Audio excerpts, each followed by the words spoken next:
Persuasion by Jane Austen. Chapter 19. While Admiral Croft was taking this walk with Anne, and expressing his wish of getting Captain Wentworth to Bath, Captain Wentworth was already on his way thither. Before Mrs. Croft had written, he was arrived, and the very next time Anne walked out, she saw him.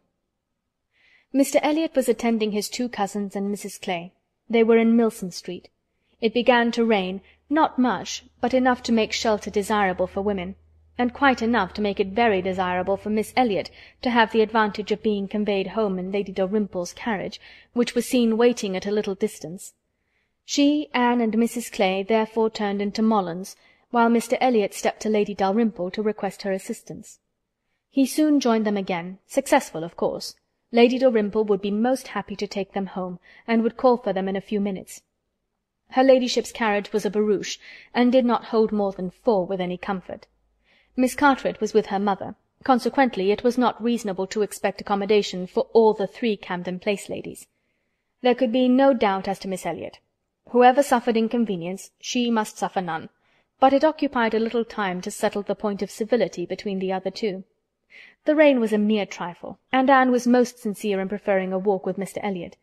But the rain was also a mere trifle to Mrs. Clay. She would hardly allow it even to drop at all, and her boots were so thick, much thicker than Miss Anne's, and, in short, her civility rendered her quite as anxious to be left to walk with Mr. Elliot as Anne could be, and it was discussed between them with a generosity so polite and so determined that the others were obliged to settle it for them, Miss Elliot maintaining that Mrs. Clay had a little cold already, and Mr. Elliot deciding on appeal that his cousin Anne's boots were rather the thickest.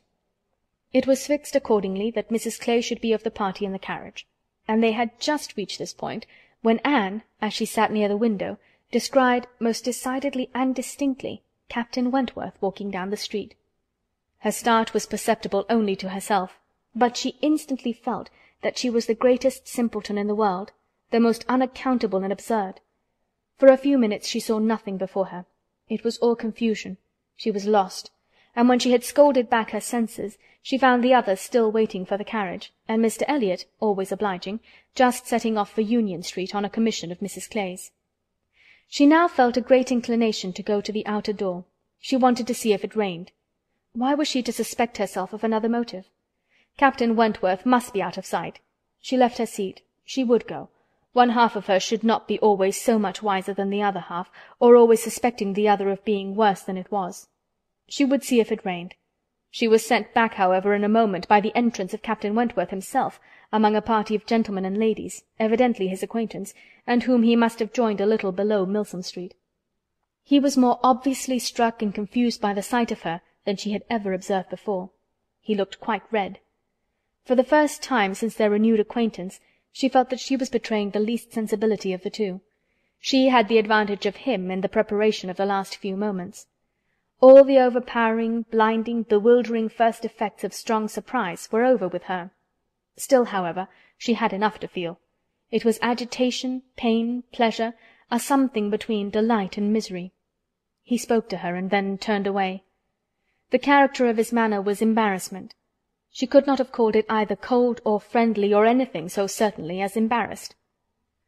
After a short interval, however, he came towards her. He spoke again. Mutual inquiries on common subjects passed, neither of them probably much the wiser for what they heard, and Anne continuing fully sensible of his being less at ease than formerly. They had, by dint of being so very much together, got to speak to each other with a considerable portion of apparent indifference and calmness, but he could not do it now. Time had changed him, or Louisa had changed him. There was consciousness of some sort or other. He looked very well, not as if he had been suffering in healthful spirits, and he talked of Uppercross, of the Musgroves, nay, even of Louisa, and had even a momentary look of his own arch significance as he named her. But yet it was Captain Wentworth not comfortable, not easy, not able to feign what he was. It did not surprise, but it grieved Anne to observe that Elizabeth would not know him. She saw that he saw Elizabeth, that Elizabeth saw him, that there was complete internal recognition on each side. She was convinced that he was ready to be acknowledged as an acquaintance, expecting it, and she had the pain of seeing her sister turn away with unalterable coldness. Lady Dalrymple's carriage, for which Miss Elliot was growing very impatient, now drew up.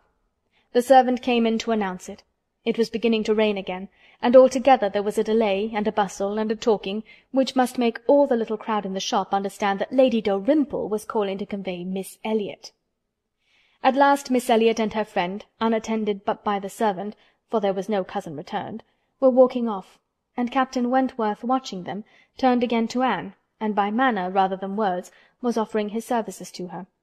"I am much obliged to you," was her answer, "but I am not going with them. The carriage would not accommodate so many. I walk. I prefer walking." "But it rains." "Oh, very little. Nothing that I regard." After a moment's pause he said, "Though I came only yesterday, I have equipped myself properly for Bath already, you see," pointing to a new umbrella. "I wish you would make use of it, if you are determined to walk, though I think it would be more prudent to let me get you a chair." She was very much obliged to him, but declined it all, repeating her conviction that the rain would come to nothing at present. "I am only waiting for Mr. Elliot. He will be here in a moment, I am sure." She had hardly spoken the words when Mr. Elliot walked in. Captain Wentworth recollected him perfectly.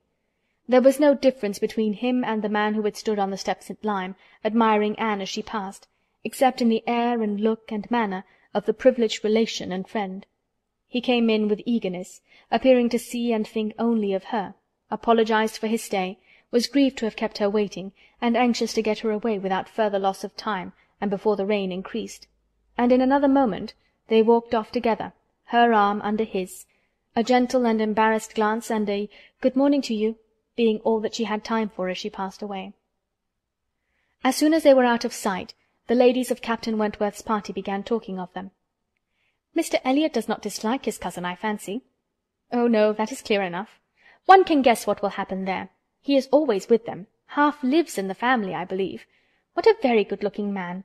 "Yes, and Miss Atkinson, who dined with him once at the Wallaces, says he is the most agreeable man she was ever in company with. She is pretty, I think, Anne Elliot, very pretty, when one comes to look at her. It is not the fashion to say so, but I confess I admire her more than her sister. Oh, so do I. And so do I. No comparison.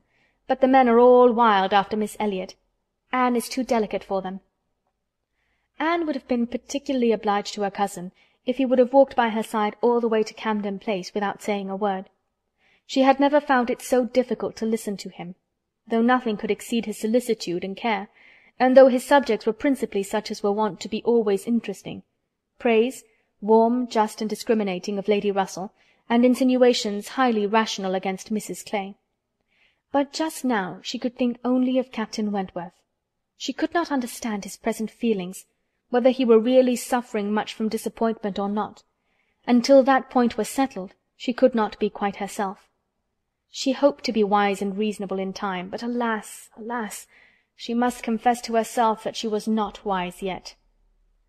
Another circumstance very essential for her to know was how long he meant to be in Bath. He had not mentioned it, or she could not recollect it. He might be only passing through. But it was more probable that he should be come to stay. In that case, so liable as everybody was to meet everybody in Bath, Lady Russell would in all likelihood see him somewhere. Would she recollect him? How would it all be? She had already been obliged to tell Lady Russell that Louisa Musgrove was to marry Captain Benwick. It had cost her something to encounter Lady Russell's surprise, and now, if she were by any chance to be thrown into company with Captain Wentworth, her imperfect knowledge of the matter might add another shade of prejudice against him. The following morning Anne was out with her friend, and for the first hour in an incessant and fearful sort of watch for him in vain. But at last, in returning down Pulteney Street, she distinguished him on the right-hand pavement at such a distance as to have him in view the greater part of the street.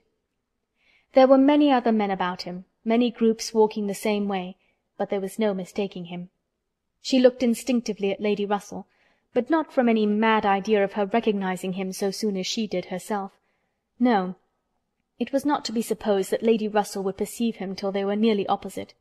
She looked at her, however, from time to time, anxiously, and when the moment approached which must point him out, though not daring to look again, for her own countenance she knew was unfit to be seen, she was yet perfectly conscious of Lady Russell's eyes being turned exactly in the direction for him, of her being, in short, intently observing him. She could thoroughly comprehend the sort of fascination he must possess over Lady Russell's mind, the difficulty it must be for her to withdraw her eyes, the astonishment she must be feeling that 8 or 9 years should have passed over him, and in foreign climes and in active service too, without robbing him of one personal grace. At last Lady Russell drew back her head. Now, how would she speak of him? "You will wonder," said she, "what has been fixing my eye so long, but I was looking after some window curtains which Lady Alicia and Mrs. Franklin were telling me of last night.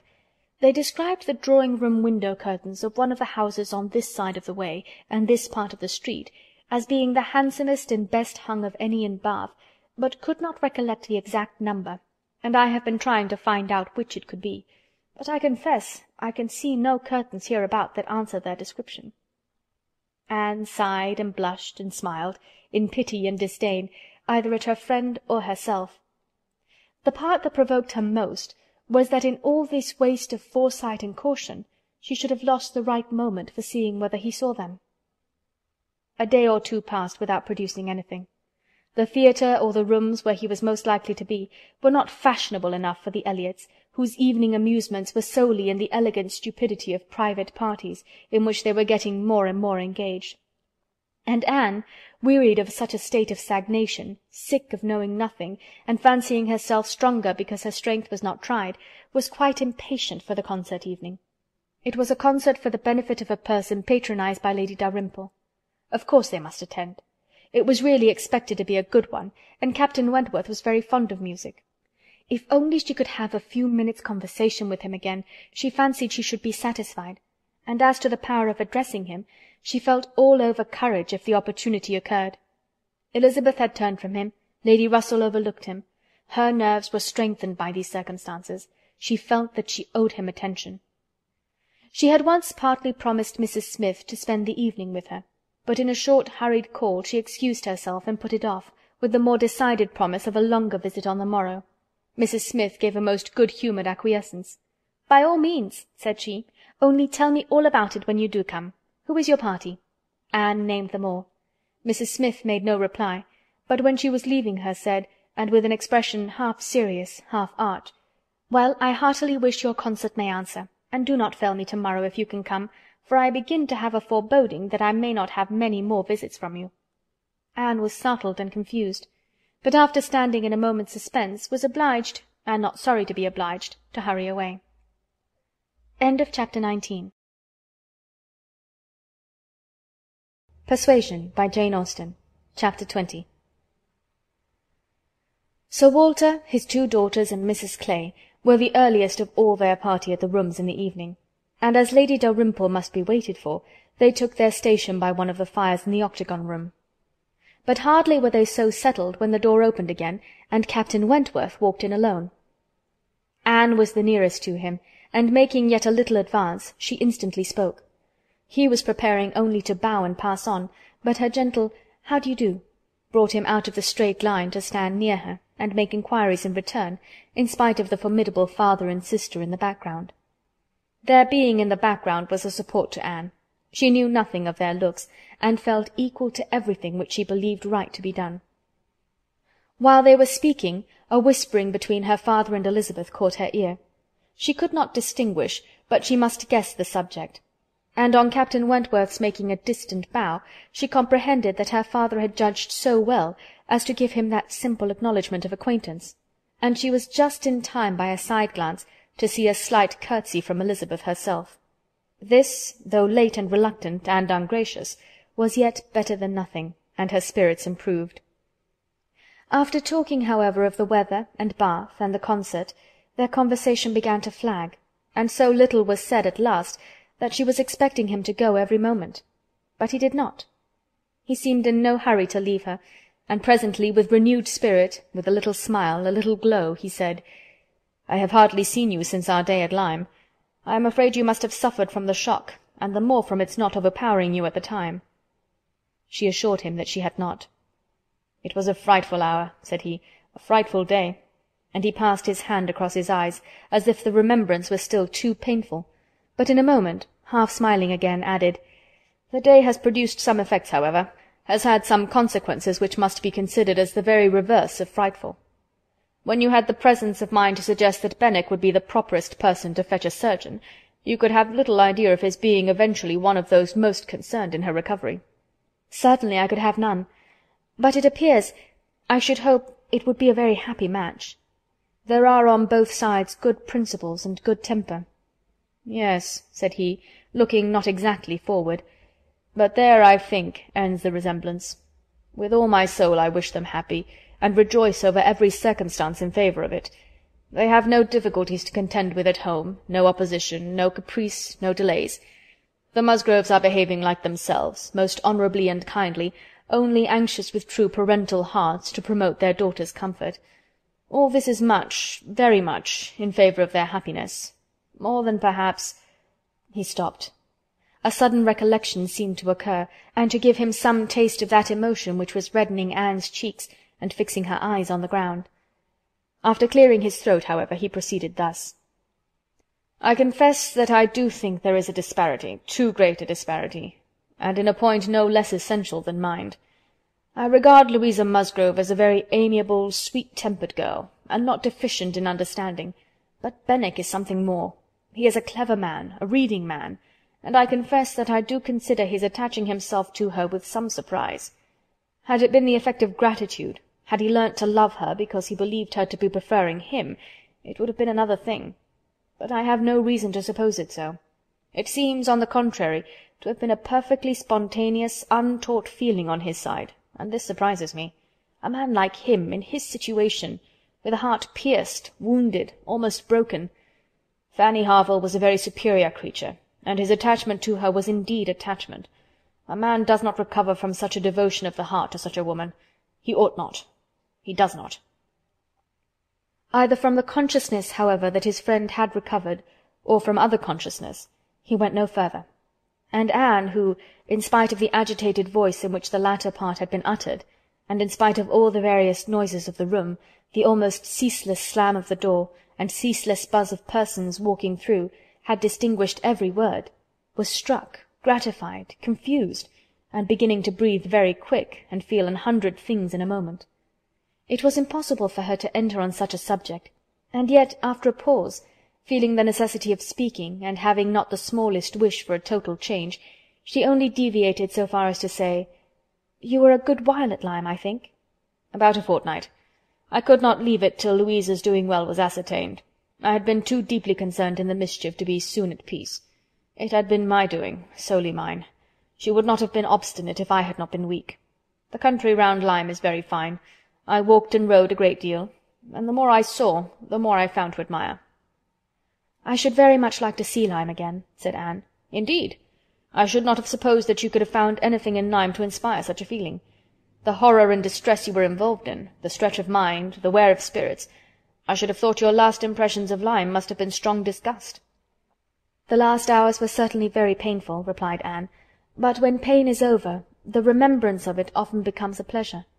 One does not love a place the less for having suffered in it, unless it has been all suffering, nothing but suffering, which was by no means the case at Lyme.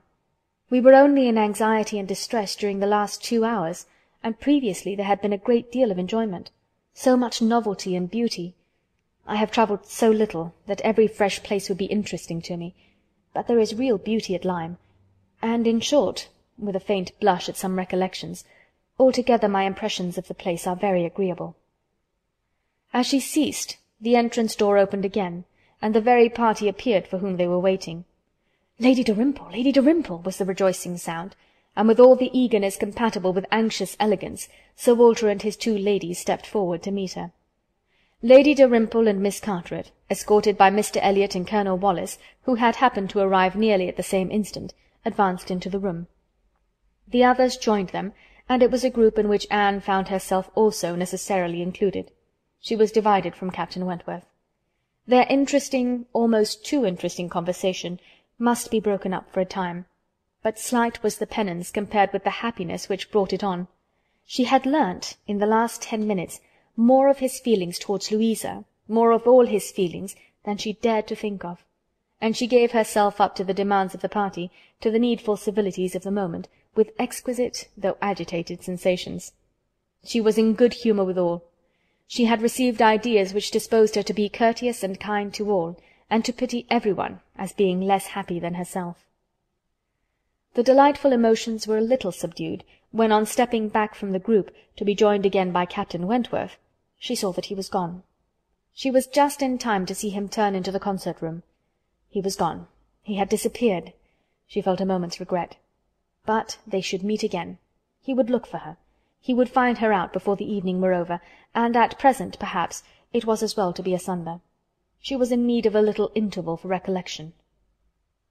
Upon Lady Russell's appearance soon afterwards, the whole party was collected, and all that remained was to marshal themselves and proceed into the concert-room, and be of all the consequence in their power, draw as many eyes, excite as many whispers, and disturb as many people as they could. Very, very happy were both Elizabeth and Anne Elliot as they walked in. Elizabeth, arm in arm with Miss Carteret, and looking on the broad back of the Dowager Viscountess Dalrymple before her, had nothing to wish for which did not seem within her reach. And Anne— but it would be an insult to the nature of Anne's felicity to draw any comparison between it and her sister's. The origin of one all selfish vanity, of the other all generous attachment. Anne saw nothing, thought nothing of the brilliancy of the room. Her happiness was from within. Her eyes were bright and her cheeks glowed, but she knew nothing about it. She was thinking only of the last half-hour, and as they passed to their seats, her mind took a hasty range over it. His choice of subjects, his expressions, and still more his manner and look, had been such as she could see in only one light. His opinion of Louisa Musgrove's inferiority, an opinion which he had seemed solicitous to give, his wonder at Captain Benwick, his feelings as to a first strong attachment, sentences begun which he could not finish, his half-averted eyes and more than half-expressive glance, all declared that he had a heart returning to her at least, that anger, resentment, avoidance were no more, and that they were succeeded, not merely by friendship and regard, but by the tenderness of the past. Yes, some share of the tenderness of the past. She could not contemplate the change as implying less. He must love her. These were thoughts, with their attendant visions, which occupied and flurried her too much to leave her any power of observation, and she passed along the room without having a glimpse of him, without even trying to discern him. When their places were determined on, and they were all properly arranged, she looked round to see if he should happen to be in the same part of the room, but he was not. Her eye could not reach him, and the concert being just opening, she must consent for a time to be happy in a humbler way. The party was divided and disposed of on two contiguous benches. Anne was among those on the foremost, and Mr. Elliot had manoeuvred so well, with the assistance of his friend Colonel Wallis, as to have a seat by her. Miss Elliot, surrounded by her cousins, and the principal object of Colonel Wallis's gallantry, was quite contented. Anne's mind was in a most favourable state for the entertainment of the evening. It was just occupation enough. She had feelings for the tender, spirits for the gay, attention for the scientific, and patience for the wearisome, and had never liked a concert better, at least during the first act. Towards the close of it, in the interval succeeding an Italian song, she explained the words of the song to Mr. Elliot. They had a concert bill between them. "This," said she, "is nearly the sense, or rather the meaning of the words, for certainly the sense of an Italian love song must not be talked of, but it is as nearly the meaning as I can give, for I do not pretend to understand the language. I am a very poor Italian scholar." Yes, I see you are. I see you know nothing of the matter. You have only knowledge enough of the language to translate at sight these inverted, transposed, curtailed Italian lines into clear, comprehensible, elegant English. You need not say anything more of your ignorance. Here is complete proof. I will not oppose such kind politeness, but I should be sorry to be examined by a real proficient. "I have not had the pleasure of visiting in Camden Place so long," replied he, "without knowing something of Miss Anne Elliot, and I do regard her as one who is too modest for the world in general to be aware of half her accomplishments, and too highly accomplished for modesty to be natural in any other woman."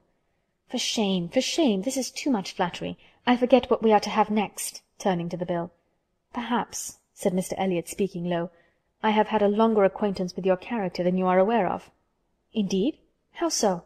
You can have been acquainted with it only since I came to Bath, excepting as you might hear me previously spoken of in my own family." "I knew you by report long before you came to Bath. I had heard you described by those who knew you intimately. I have been acquainted with you by character many years. Your person, your disposition, accomplishments, manner, they were all present to me." Mr. Elliot was not disappointed in the interest he hoped to raise. No one can withstand the charm of such a mystery. To have been described long ago to a recent acquaintance by nameless people is irresistible, and Anne was all curiosity. She wondered and questioned him eagerly, but in vain. He delighted in being asked, but he would not tell. No. Some time or other perhaps, but not now. He would mention no names now, but such, he could assure her, had been the fact. He had many years ago received such a description of Miss Anne Elliot as had inspired him with the highest idea of her merit, and excited the warmest curiosity to know her.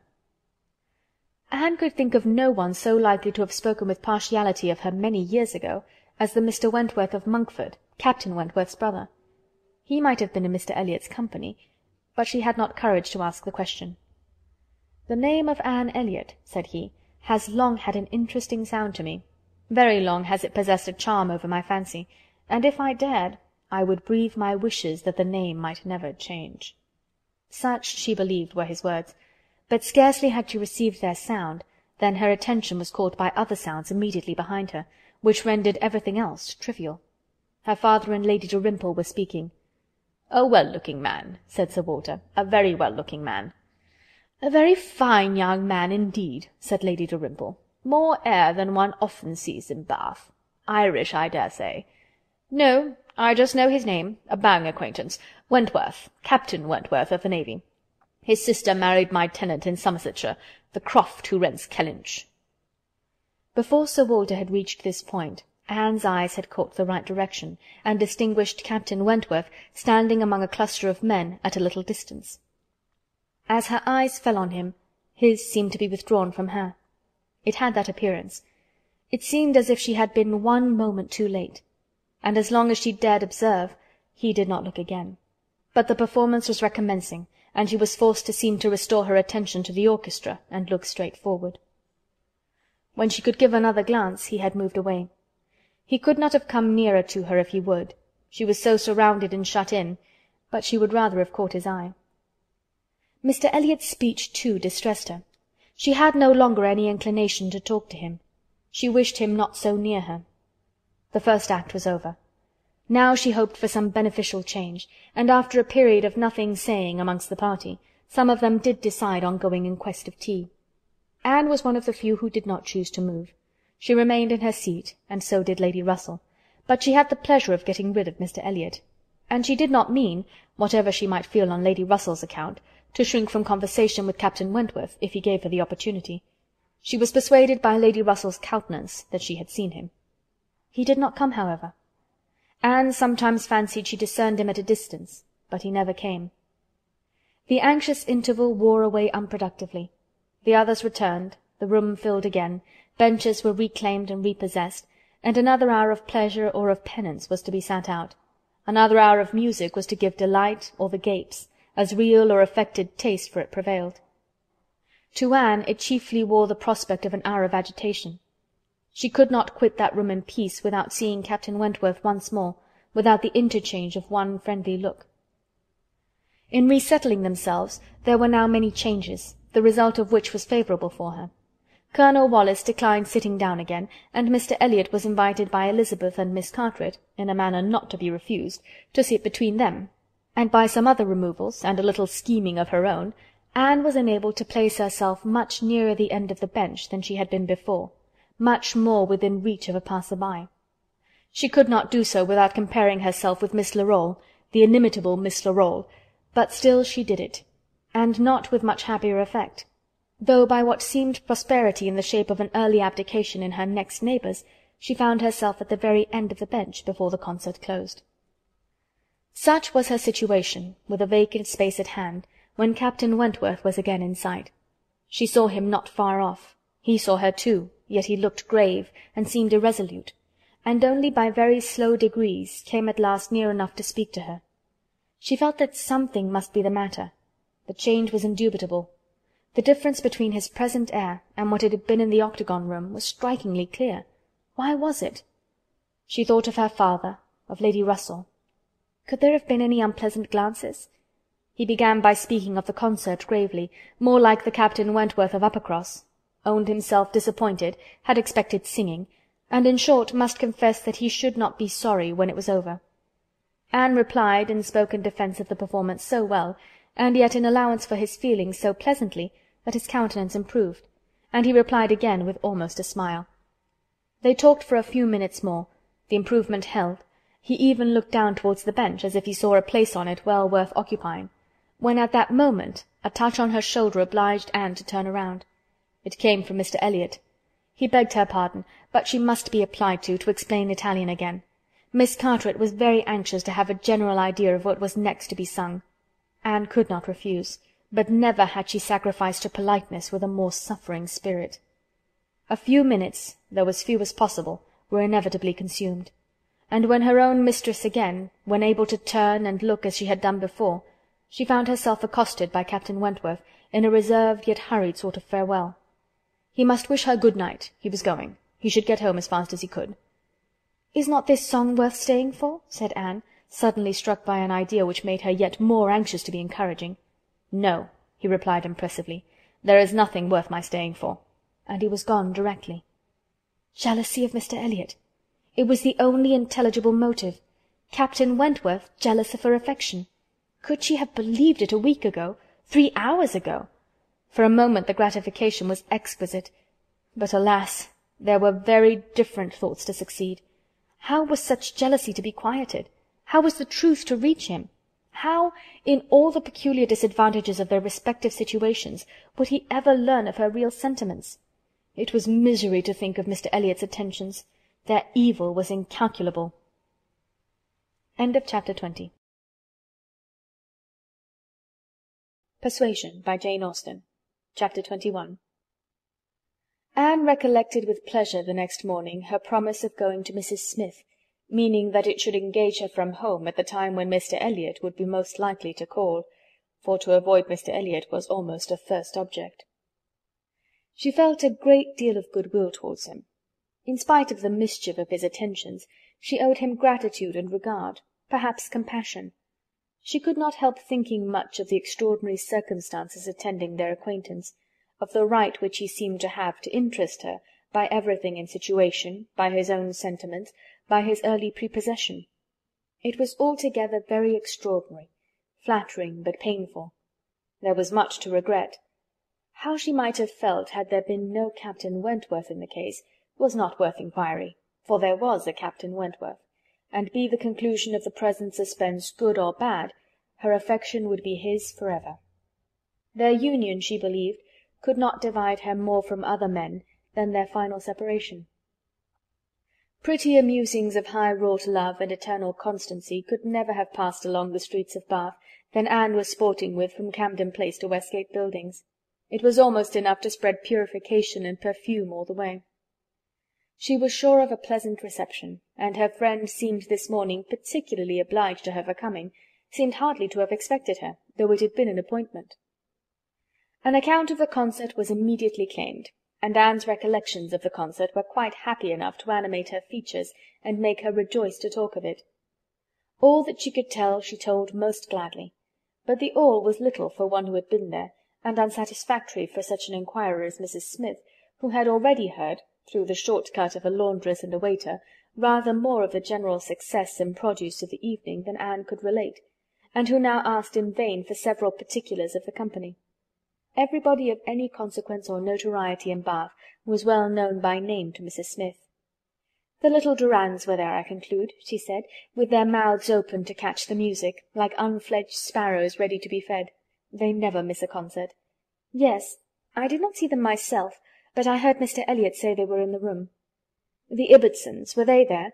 And the 2 new beauties, with the tall Irish officer who is talked of for one of them?" "I do not know. I do not think they were." "Old Lady Mary Maclane?" "I need not ask after her. She never misses, I know, and you must have seen her. She must have been in your own circle, for as you went with Lady Dalrymple you were in the seats of grandeur, round the orchestra, of course." "No, that was what I dreaded. It would have been very unpleasant to me in every respect, but happily Lady Dalrymple always chooses to be farther off, and we were exceedingly well placed, that is, for hearing. I must not say for seeing, because I appear to have seen very little." "Oh, you saw enough for your own amusement, I can understand. There is a sort of domestic enjoyment to be known even in a crowd, and this you had. You were a large party in yourselves, and you wanted nothing beyond."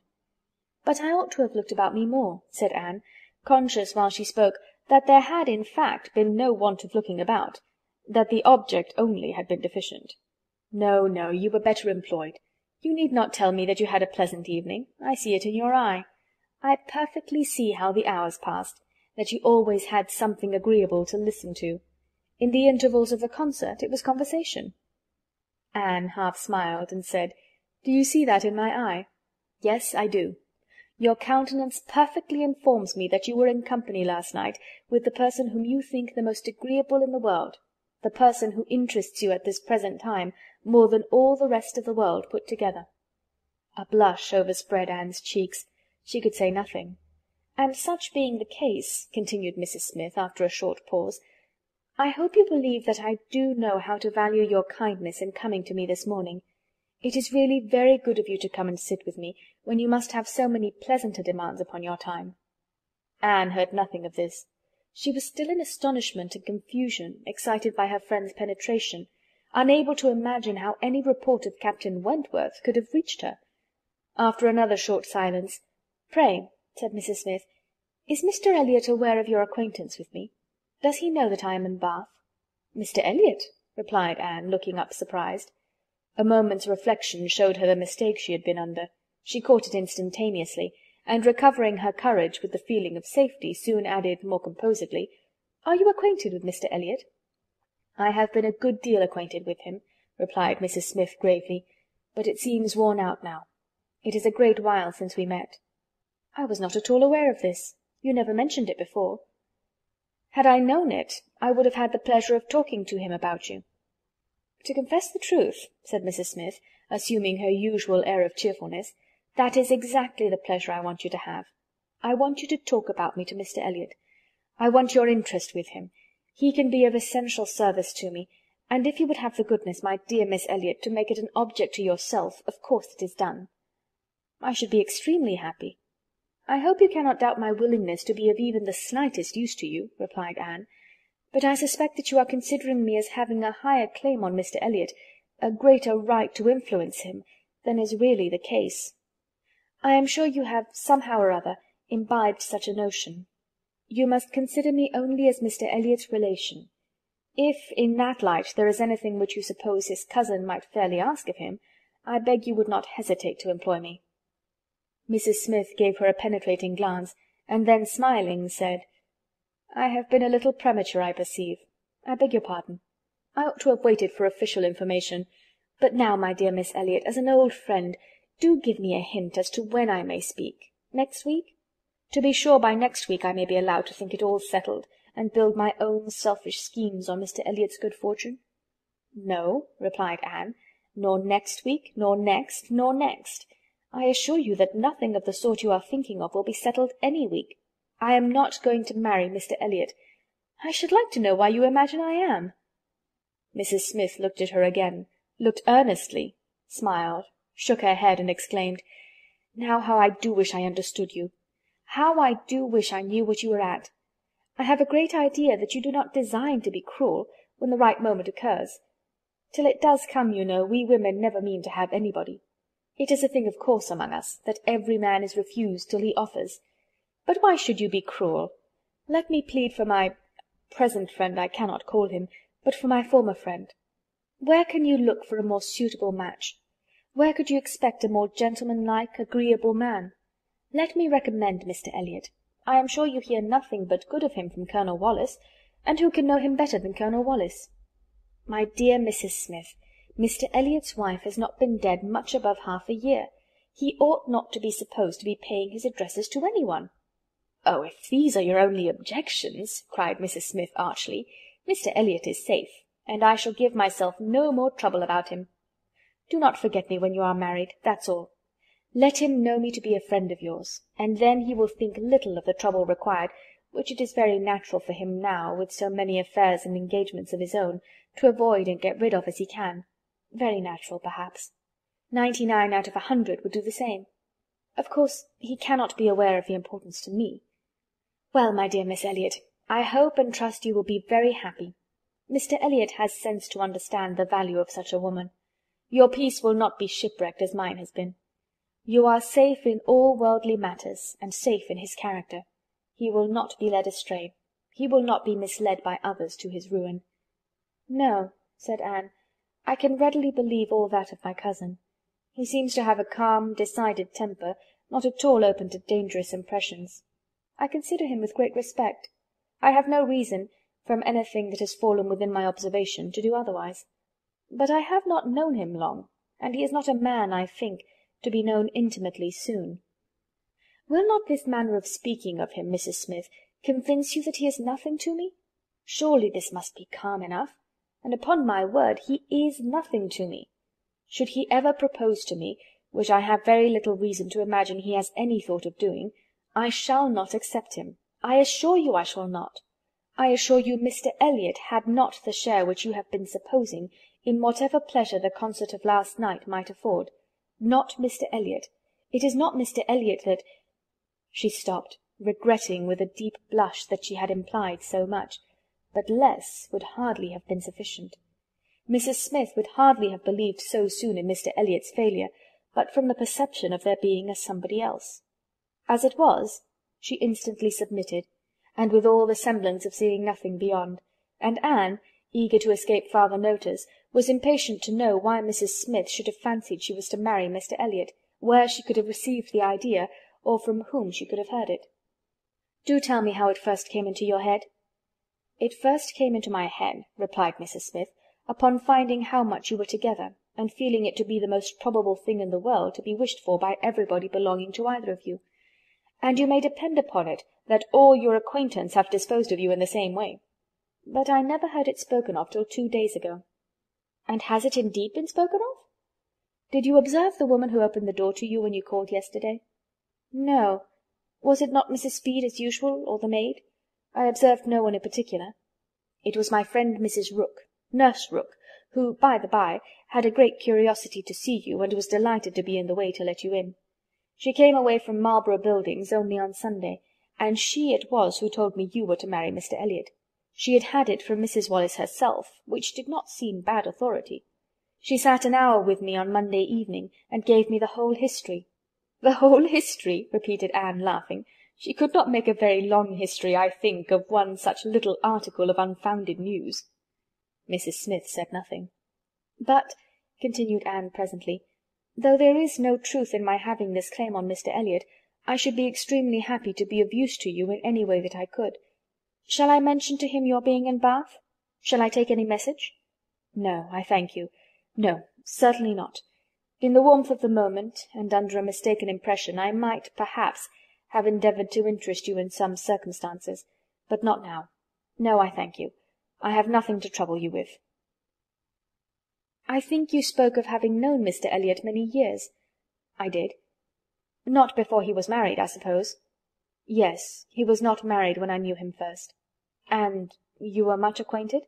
"Intimately." "Indeed? Then do tell me what he was at that time of life. I have a great curiosity to know what Mr. Elliot was as a very young man. Was he at all such as he appears now?"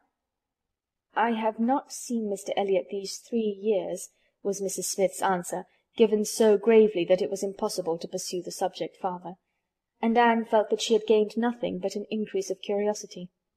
They were both silent. Mrs. Smith very thoughtful. At last, "I beg your pardon, my dear Miss Elliot," she cried in her natural tone of cordiality. "I beg your pardon for the short answers I have been giving you, but I have been uncertain what I ought to do. I have been doubting and considering as to what I ought to tell you.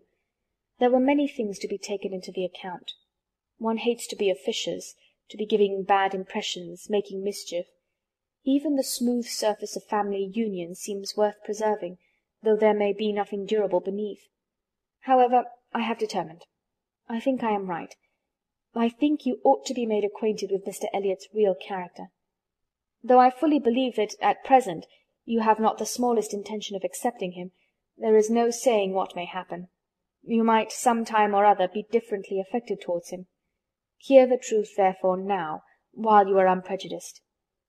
Mr. Elliot is a man without heart or conscience, a designing, wary, cold-blooded being, who thinks only of himself, whom, for his own interest or ease, would be guilty of any cruelty, or any treachery that could be perpetrated without risk of his general character. He has no feeling for others. Those whom he has been the chief cause of leading into ruin, he can neglect and desert without the smallest compunction. He is totally beyond the reach of any sentiment of justice or compassion.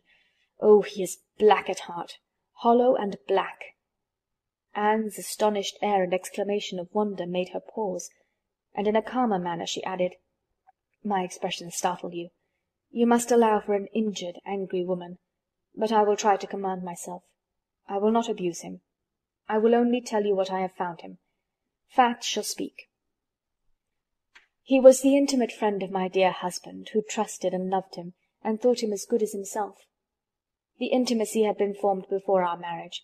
I found them most intimate friends, and I too became excessively pleased with Mr. Elliot, and entertained the highest opinion of him. At 19, you know, one does not think very seriously. But Mr. Elliot appeared to me quite as good as others, and much more agreeable than most others, and we were almost always together. We were principally in town, living in very good style. He was then the inferior in circumstances. He was then the poor one. He had chambers in the Temple, and it was as much as he could do to support the appearance of a gentleman. He had always a home with us whenever he chose it. He was always welcome. He was like a brother. My poor Charles, who had the finest, most generous spirit in the world, would have divided his last farthing with him, and I know that his purse was open to him. I know that he often assisted him." "This must have been about that very period of Mr. Elliot's life," said Anne, "which has always excited my particular curiosity. It must have been about the same time that he became known to my father and sister. I never knew him myself. I only heard of him. But there was a something in his conduct then with regard to my father and sister, and afterwards in the circumstances of his marriage, which I never could quite reconcile with present times. It seemed to announce a different sort of man."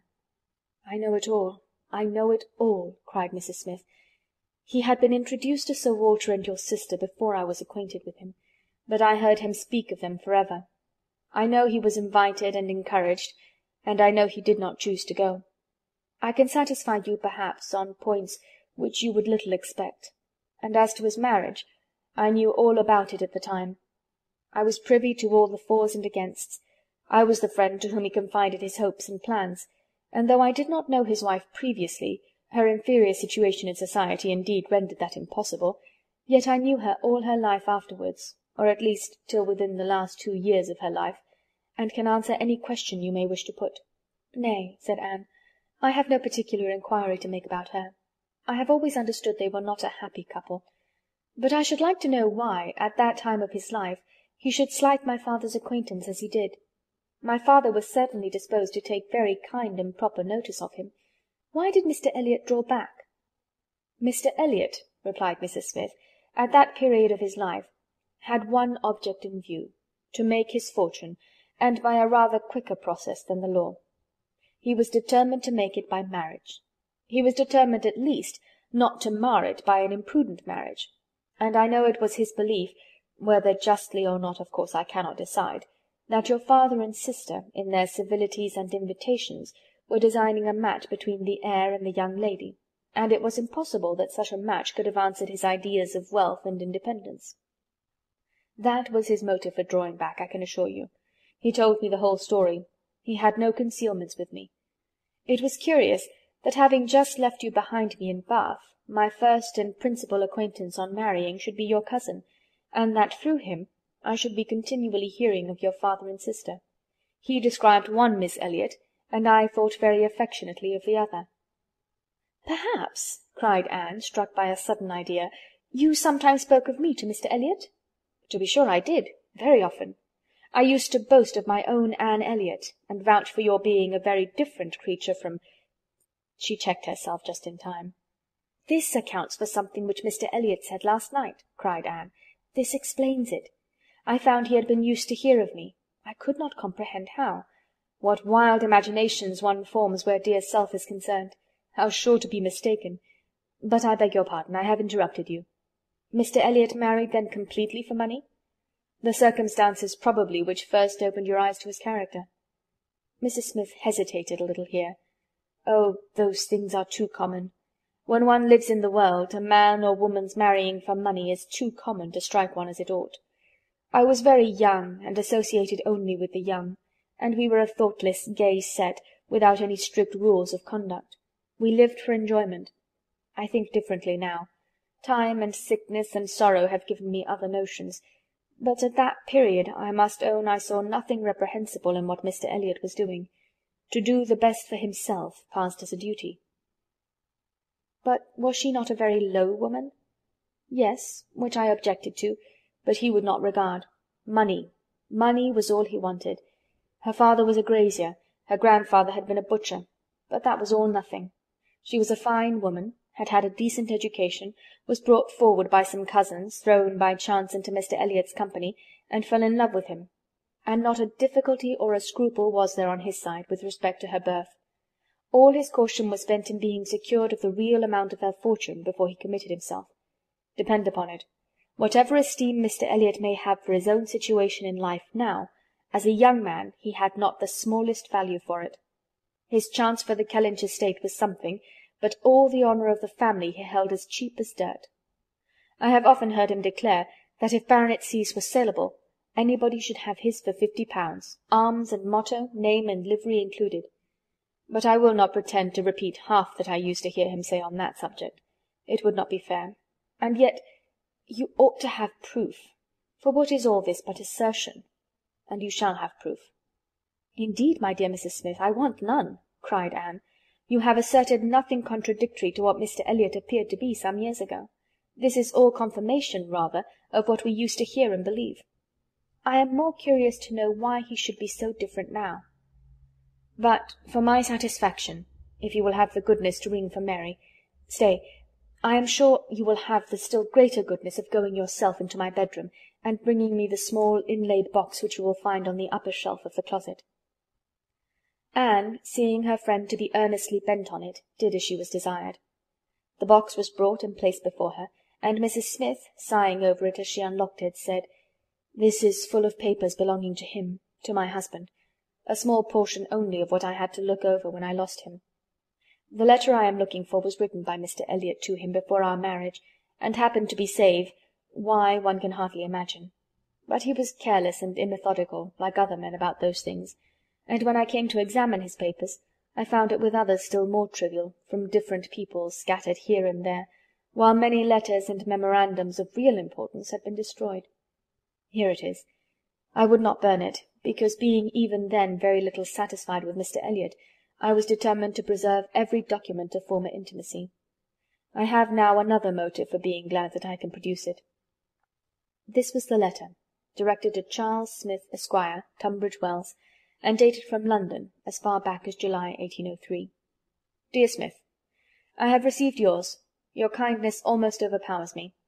I wish nature had made such hearts as yours more common, but I have lived 23 years in the world, and have seen none like it. At present, believe me, I have no need of your services, being in cash again. Give me joy. I have got rid of Sir Walter and Miss. They are gone back to Kellynch, and almost made me swear to visit them this summer. But my first visit to Kellynch will be with a surveyor, to tell me how to bring it with best advantage to the hammer. The baronet, nevertheless, is not unlikely to marry again. He is quite fool enough. If he does, however, they will leave me in peace, which may be a decent equivalent for the reversion. He is worse than last year. I wish I had any name but Elliot. I am sick of it. The name of Walter I can drop, thank God, and I desire you will never insult me with my second W again, meaning for the rest of my life to be only yours truly, William Elliot." Such a letter could not be read without putting Anne in a glow, and Mrs. Smith, observing the high colour in her face, said, "The language, I know, is highly disrespectful. Though I have forgot the exact terms, I have a perfect impression of the general meaning, but it shows you the man. Mark his professions to my poor husband. Can anything be stronger?" Anne could not immediately get over the shock and mortification of finding such words applied to her father. She was obliged to recollect that her seeing the letter was a violation of the laws of honour, that no one ought to be judged or to be known by such testimonies, that no private correspondence could bear the eye of others, before she could recover calmness enough to return the letter which she had been meditating over, and say, "Thank you. This is full proof, undoubtedly, proof of everything you were saying." "But why be acquainted with us now?" "I can explain this too," cried Mrs. Smith, smiling. "Can you really?" "Yes. I have shown you Mr. Elliot as he was a dozen years ago, and I will show you him as he is now. I cannot produce written proof again, but I can give as authentic oral testimony as you can desire of what he is now wanting and what he is now doing. He is no hypocrite now. He truly wants to marry you. His present attentions to your family are very sincere, quite from the heart. I will give you my authority. His friend Colonel Wallis." "Colonel Wallis? You were acquainted with him?" "No. It does not come to me in quite so direct a line as that. It takes a bend or two, but nothing of consequence. The stream is as good as at first. The little rubbish it collects in the turnings is easily moved away." "Mr. Elliot talks unreservedly to Colonel Wallis of his views on you, which said Colonel Wallis I imagine to be in himself a sensible, careful, discerning sort of character. But Colonel Wallis has a very pretty, silly wife, to whom he tells things which he had better not, and he repeats it all to her. She, in the overflowing spirits of her recovery, repeats it all to her nurse, and the nurse, knowing my acquaintance with you, very naturally brings it all to me. On Monday evening my good friend Mrs. Rooke let me thus much into the secrets of Marlborough Buildings. When I talked of a whole history, therefore, you see I was not romancing so much as you supposed." "My dear Mrs. Smith, your authority is deficient. This will not do. Mr. Elliot's having any views on me will not in the least account for the efforts he made towards a reconciliation with my father. That was all prior to my coming to Bath. I found them on the most friendly terms when I arrived." "I know you did. I know it all perfectly, but—" "Indeed, Mrs. Smith, we must not expect to get real information in such a line. Facts or opinions which are to pass through the hands of so many, to be misconceived by folly in one and ignorance in another, can hardly have much truth left. Only give me a hearing. You will soon be able to judge of the general credit due by listening to some particulars which you can yourself immediately contradict or confirm. Nobody supposes that you were his first inducement. He had seen you indeed before he came to Bath, and admired you, but without knowing it to be you. So says my historian, at least. Is this true? Did he see you last summer or autumn, somewhere down in the west, to use her own words, without knowing it to be you?" "He certainly did. So far it is very true. At Lyme. I happened to be at Lyme." "Well," continued Mrs. Smith triumphantly, "grant my friend the credit due to the establishment of the first point asserted. He saw you then at Lyme, and liked you so well as to be exceedingly pleased to meet with you again in Camden Place, as Miss Anne Elliot, and from that moment, I have no doubt, had a double motive in his visits there. But there was another and an earlier, which I will now explain. If there is anything in my story which you know to be either false or improbable, stop me. My account states that your sister's friend, the lady now staying with you, whom I have heard you mention, came to Bath with Miss Elliot and Sir Walter as long ago as September, in short, when they first came themselves, and has been staying there ever since, that she is a clever, insinuating, handsome woman, poor and plausible, and altogether such in situation and manner as to give a general idea among Sir Walter's acquaintance of her meaning to be Lady Elliot, and as a general surprise that Miss Elliot should be apparently blind to the danger." Here Mrs. Smith paused a moment, but Anne had not a word to say, and she continued. "This was the light in which it appeared to those who knew the family long before you returned to it, and Colonel Wallis had his eye upon your father enough to be sensible of it, though he did not then visit in Camden Place.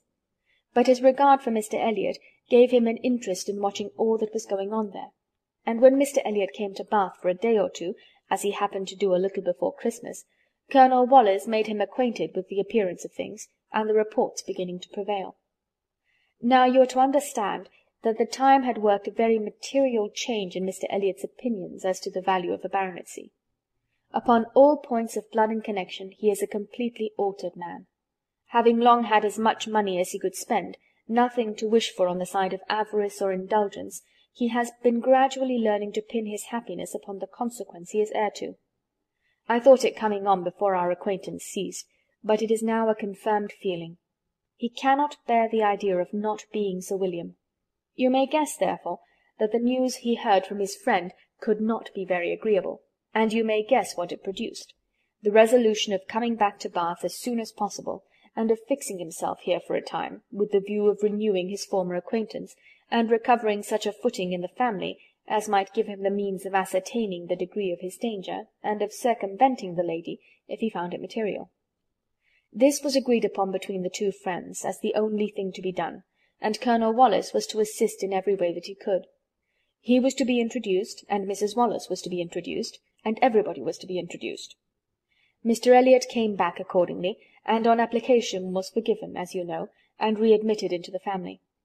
And there it was his constant object, and his only object, till your arrival added another motive, to watch Sir Walter and Mrs. Clay. He omitted no opportunity of being with them, threw himself in their way, called at all hours, but I need not be particular on this subject. You can imagine what an artful man would do, and with this guide, perhaps, may recollect what you have seen him do. Yes, said Anne, you tell me nothing which does not accord with what I have known, or could imagine. There is always something offensive in the details of cunning. The manoeuvres of selfishness and duplicity must ever be revolting, but I have heard nothing which really surprises me. I know those who would be shocked by such a representation of Mr. Elliot, who would have difficulty in believing it, but I have never been satisfied. I have always wanted some other motive for his conduct than appeared. I should like to know his present opinion as to the probability of the event he has been in dread of, whether he considers the danger to be lessening or not. Lessening, I understand, replied Mrs. Smith. He thinks Mrs. Clay afraid of him, aware that he sees through her, and not daring to proceed as she might do in his absence. But since he must be absent some time or other, I do not perceive how he can ever be secure while she holds her present influence. Mrs. Wallis has an amusing idea, as nurse tells me, that it is to be put into the marriage articles when you and Mr. Elliot marry, that your father is not to marry Mrs. Clay. A scheme worthy of Mrs. Wallis's understanding, by all accounts. But my sensible Nurse Rooke sees the absurdity of it. Why, to be sure, ma'am, she said, it would not prevent his marrying anybody else. And indeed, to own the truth, I do not think Nurse, in her heart, is a very strenuous opposer of Sir Walter's making a second match. She must be allowed to be a favourer of matrimony, you know. And, since self will intrude, who can say that she may not have some flying visions of attending the next Lady Elliot through Mrs. Wallis's recommendation? I am very glad to know all this, said Anne, after a little thoughtfulness. It will be more painful to me in some respects to be in company with him, but I shall know better what to do. My line of conduct will be more direct. Mr. Elliot is evidently a disingenuous, artificial, worldly man, who has never had any better principle to guide him than selfishness. But Mr. Elliot was not done with. Mrs. Smith had been carried away from her first direction, and Anne had forgotten, in the interest of her own family concerns, how much had been originally implied against him. But her attention was now called to the explanation of those first hints, and she listened to a recital which, if it did not perfectly justify the unqualified bitterness of Mrs. Smith, proved him to have been very unfeeling in his conduct towards her, very deficient both in justice and compassion. She learned that, the intimacy between them continuing unimpaired by Mr. Elliot's marriage, they had been as before always together, and Mr. Elliot had led his friend into expenses much beyond his fortune. Mrs. Smith did not want to take blame to herself, and was most tender of throwing any on her husband, but Anne could collect that their income had never been equal to their style of living, and that from the first there had been a great deal of general and joint extravagance.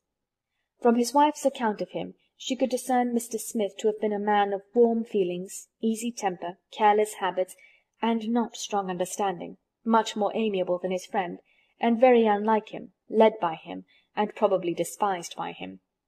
Mr. Elliot, raised by his marriage to great affluence, and disposed to every gratification of pleasure and vanity which could be commanded without involving himself, for with all his self-indulgence he had become a prudent man, and beginning to be rich just as his friend ought to have found himself to be poor, seemed to have had no concern at all for that friend's probable finances, but on the contrary had been prompting and encouraging expenses which could only end in ruin, and the Smiths accordingly had been ruined. The husband had died just in time to be spared the full knowledge of it. They had previously known embarrassments enough to try the friendship of their friends, and to prove that Mr. Elliot's had better not be tried. But it was not till his death that the wretched state of his affairs was fully known. With the confidence in Mr. Elliot's regard more creditable to his feelings than his judgment, Mr. Smith had appointed him the executor of his will.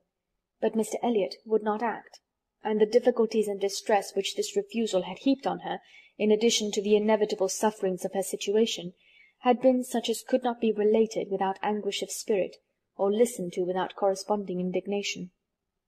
Anne was shown some letters of his on the occasion, answers to urgent applications from Mrs. Smith, which all breathed the same stern resolution of not engaging in a fruitless trouble, and under a cold civility the same hard-hearted indifference to any of the evils it might bring on her. It was a dreadful picture of ingratitude and inhumanity, and Anne felt, at some moments, that no flagrant open crime could have been worse. She had a great deal to listen to. All the particulars of past sad scenes, all the minutiae of distress upon distress, which in former conversations had been merely hinted at, were dwelt on now with a natural indulgence. Anne could perfectly comprehend the exquisite relief, and was only the more inclined to wonder at the composure of her friend's usual state of mind. There was one circumstance in the history of her grievances of particular irritation. She had good reason to believe that some property of her husband in the West Indies, which had been for many years under a sort of sequestration for the payment of its own encumbrances, might be recoverable by proper measures, and this property, though not large, would be enough to make her comparatively rich. But there was nobody to stir in it. Mr. Elliot would do nothing, and she could do nothing herself, equally disabled from personal exertion by her state of bodily weakness, and from employing others by her want of money. She had no natural connections to assist her even with their counsel, and she could not afford to purchase the assistance of the law. This was a cruel aggravation of actually straitened means. To feel that she ought to be in better circumstances, that a little trouble in the right place might do it, and to fear that delay might be even weakening her claims, was hard to bear. It was on this point that she had hoped to engage Anne's good offices with Mr. Elliot. She had previously, in the anticipation of their marriage, been very apprehensive of losing her friend by it, but on being assured that he could have made no attempt of that nature, since he did not even know her to be in Bath, it immediately occurred that something might be done in her favour by the influence of the woman he loved, and she had been hastily preparing to interest Anne's feelings, as far as the observances due to Mr. Elliot's character would allow, when Anne's refutation of the supposed engagement changed the face of everything, and while it took from her the new-formed hope of succeeding in the object of her first anxiety, left her at least the comfort of telling the whole story her own way. After listening to this full description of Mr. Elliot, Anne could not but express some surprise at Mrs. Smith's having spoken of him so favourably in the beginning of their conversation. She had seemed to recommend and praise him.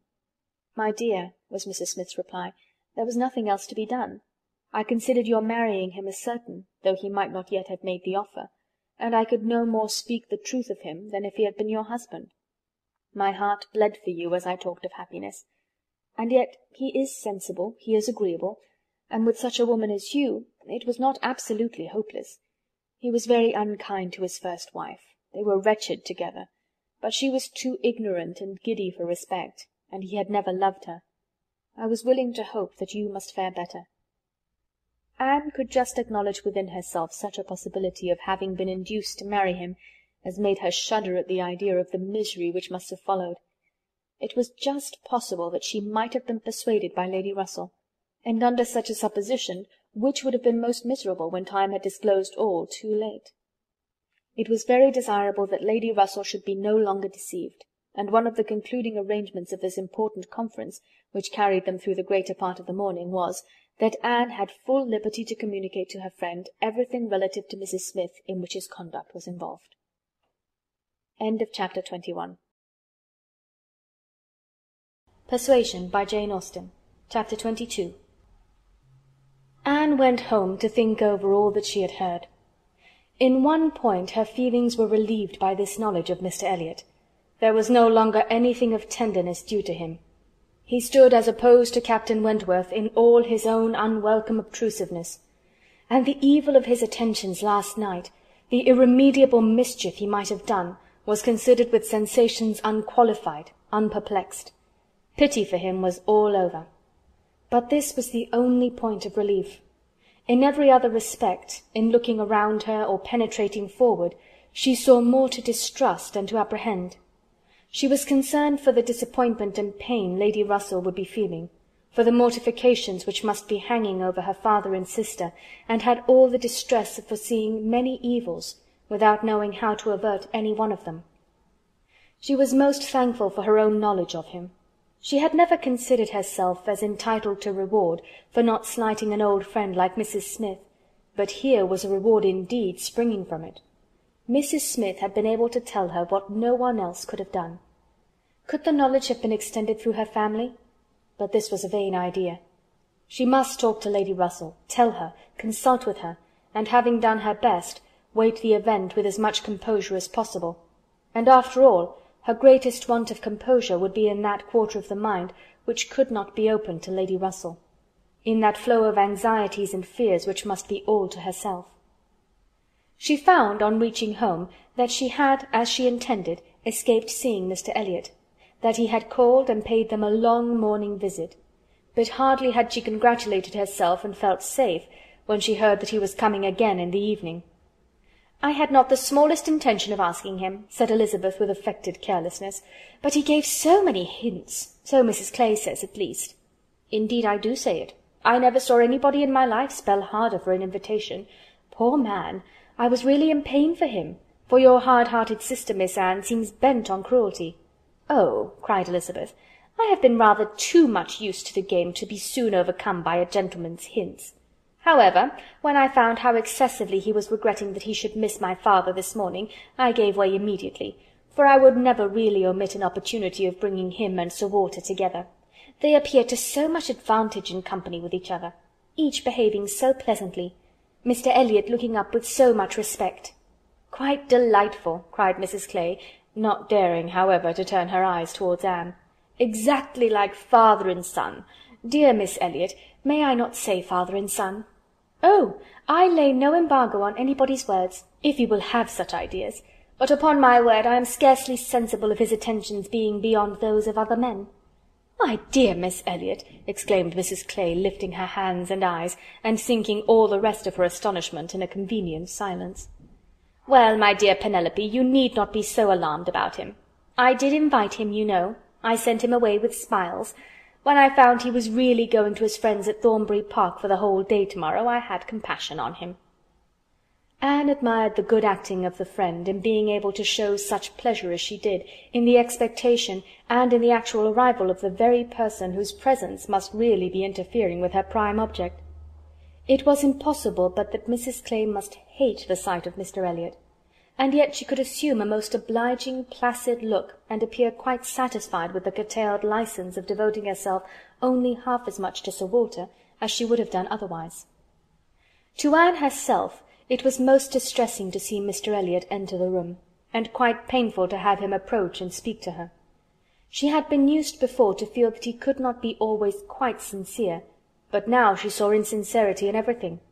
His attentive deference to her father, contrasted with his former language, was odious, and when she thought of his cruel conduct towards Mrs. Smith, she could hardly bear the sight of his present smiles and mildness, or the sound of his artificial good sentiments. She meant to avoid any such alteration of manners as might provoke a remonstrance on his side.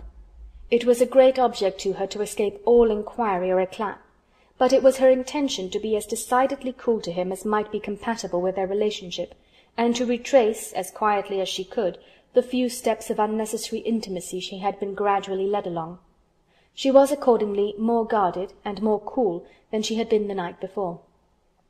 He wanted to animate her curiosity again as to how and where he could have heard her formerly praised, wanted very much to be gratified by more solicitation, but the charm was broken. He found that the heat and animation of a public room was necessary to kindle his modest cousin's vanity.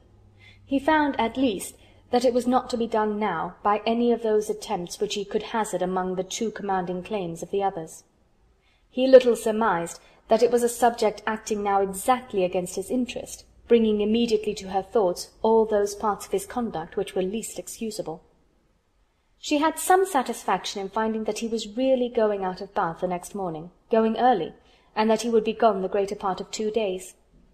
He was invited again to Camden Place the very evening of his return, but from Thursday to Saturday evening his absence was certain.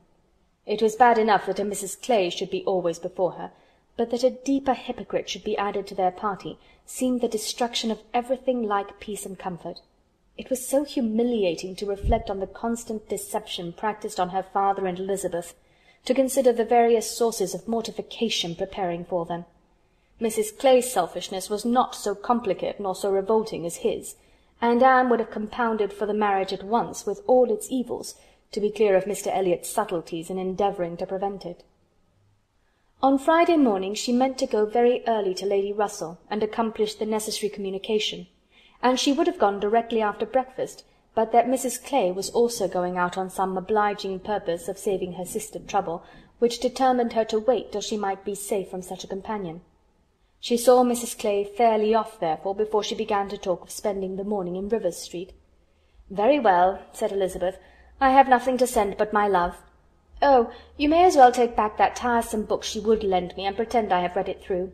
I really cannot be plaguing myself forever with all the new poems and States of the Nation that come out. Lady Russell quite bores one with her new publications. You need not tell her so, but I thought her dress hideous the other night. I used to think she had some taste in dress, but I was ashamed of her at the concert. Something so formal and arranged in her air, and she sits so upright. My best love, of course." "And mine," added Sir Walter. "Kindest regards. And you may say that I mean to call upon her soon. Make a civil message, but I shall only leave my card. Morning visits are never fair by women at her time of life, who make themselves up so little. If she would only wear rouge, she would not be afraid of being seen. But last time I called, I observed the blinds were let down immediately." While her father spoke, there was a knock at the door. Who could it be? Anne, remembering the preconcerted visits at all hours of Mr. Elliot, would have expected him, but for his known engagement 7 miles off. After the usual period of suspense, the usual sounds of approach were heard, and Mr. and Mrs. Charles Musgrove were ushered into the room. Surprise was the strongest emotion raised by their appearance, but Anne was really glad to see them, and the others were not so sorry but that they could put on a decent air of welcome. And as soon as it became clear that these, their nearest relations, were not arrived with any views of accommodation in that house, Sir Walter and Elizabeth were able to rise in cordiality, and do the honours of it very well. They were come to Bath for a few days with Mrs. Musgrove, and were at the White Hart. So much was pretty soon understood, but till Sir Walter and Elizabeth were walking Mary into the other drawing-room, and regaling themselves with her admiration, Anne could not draw upon Charles's brain for a regular history of their coming, or an explanation of some smiling hints of particular business, which had been ostentatiously dropped by Mary, as well as of some apparent confusion as to whom their party consisted of. She then found that it consisted of Mrs. Musgrove, Henrietta, and Captain Harville, beside their 2 selves.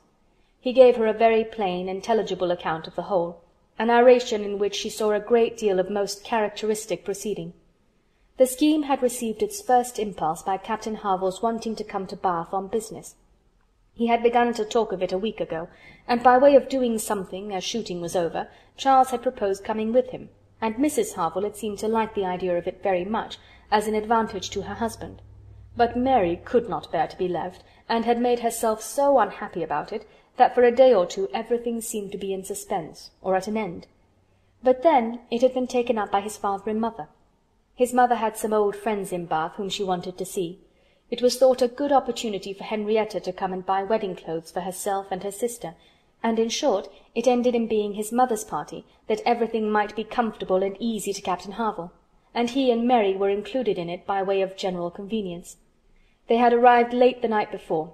Mrs. Harville, her children, and Captain Benwick remained with Mr. Musgrove and Louisa at Uppercross. Anne's only surprise was that affairs should be in forwardness enough for Henrietta's wedding clothes to be talked of. She had imagined such difficulties of fortune to exist there as must prevent the marriage from being near at hand. But she learned from Charles that, very recently, since Mary's last letter to herself, Charles Hayter had been applied to by a friend to hold a living for a youth who could not possibly claim it under many years, and that, on the strength of his present income, with almost a certainty of something more permanent long before the term in question, the 2 families had consented to the young people's wishes, and that their marriage was likely to take place in a few months, quite as soon as Louisa's. And a very good living it was, Charles added, only 25 miles from Uppercross, and in a very fine country, fine part of Dorsetshire, in the centre of some of the best preserves in the kingdom, surrounded by 3 great proprietors, each more careful and jealous than the other, and to 2 of the 3 at least Charles Hayter might get a special recommendation.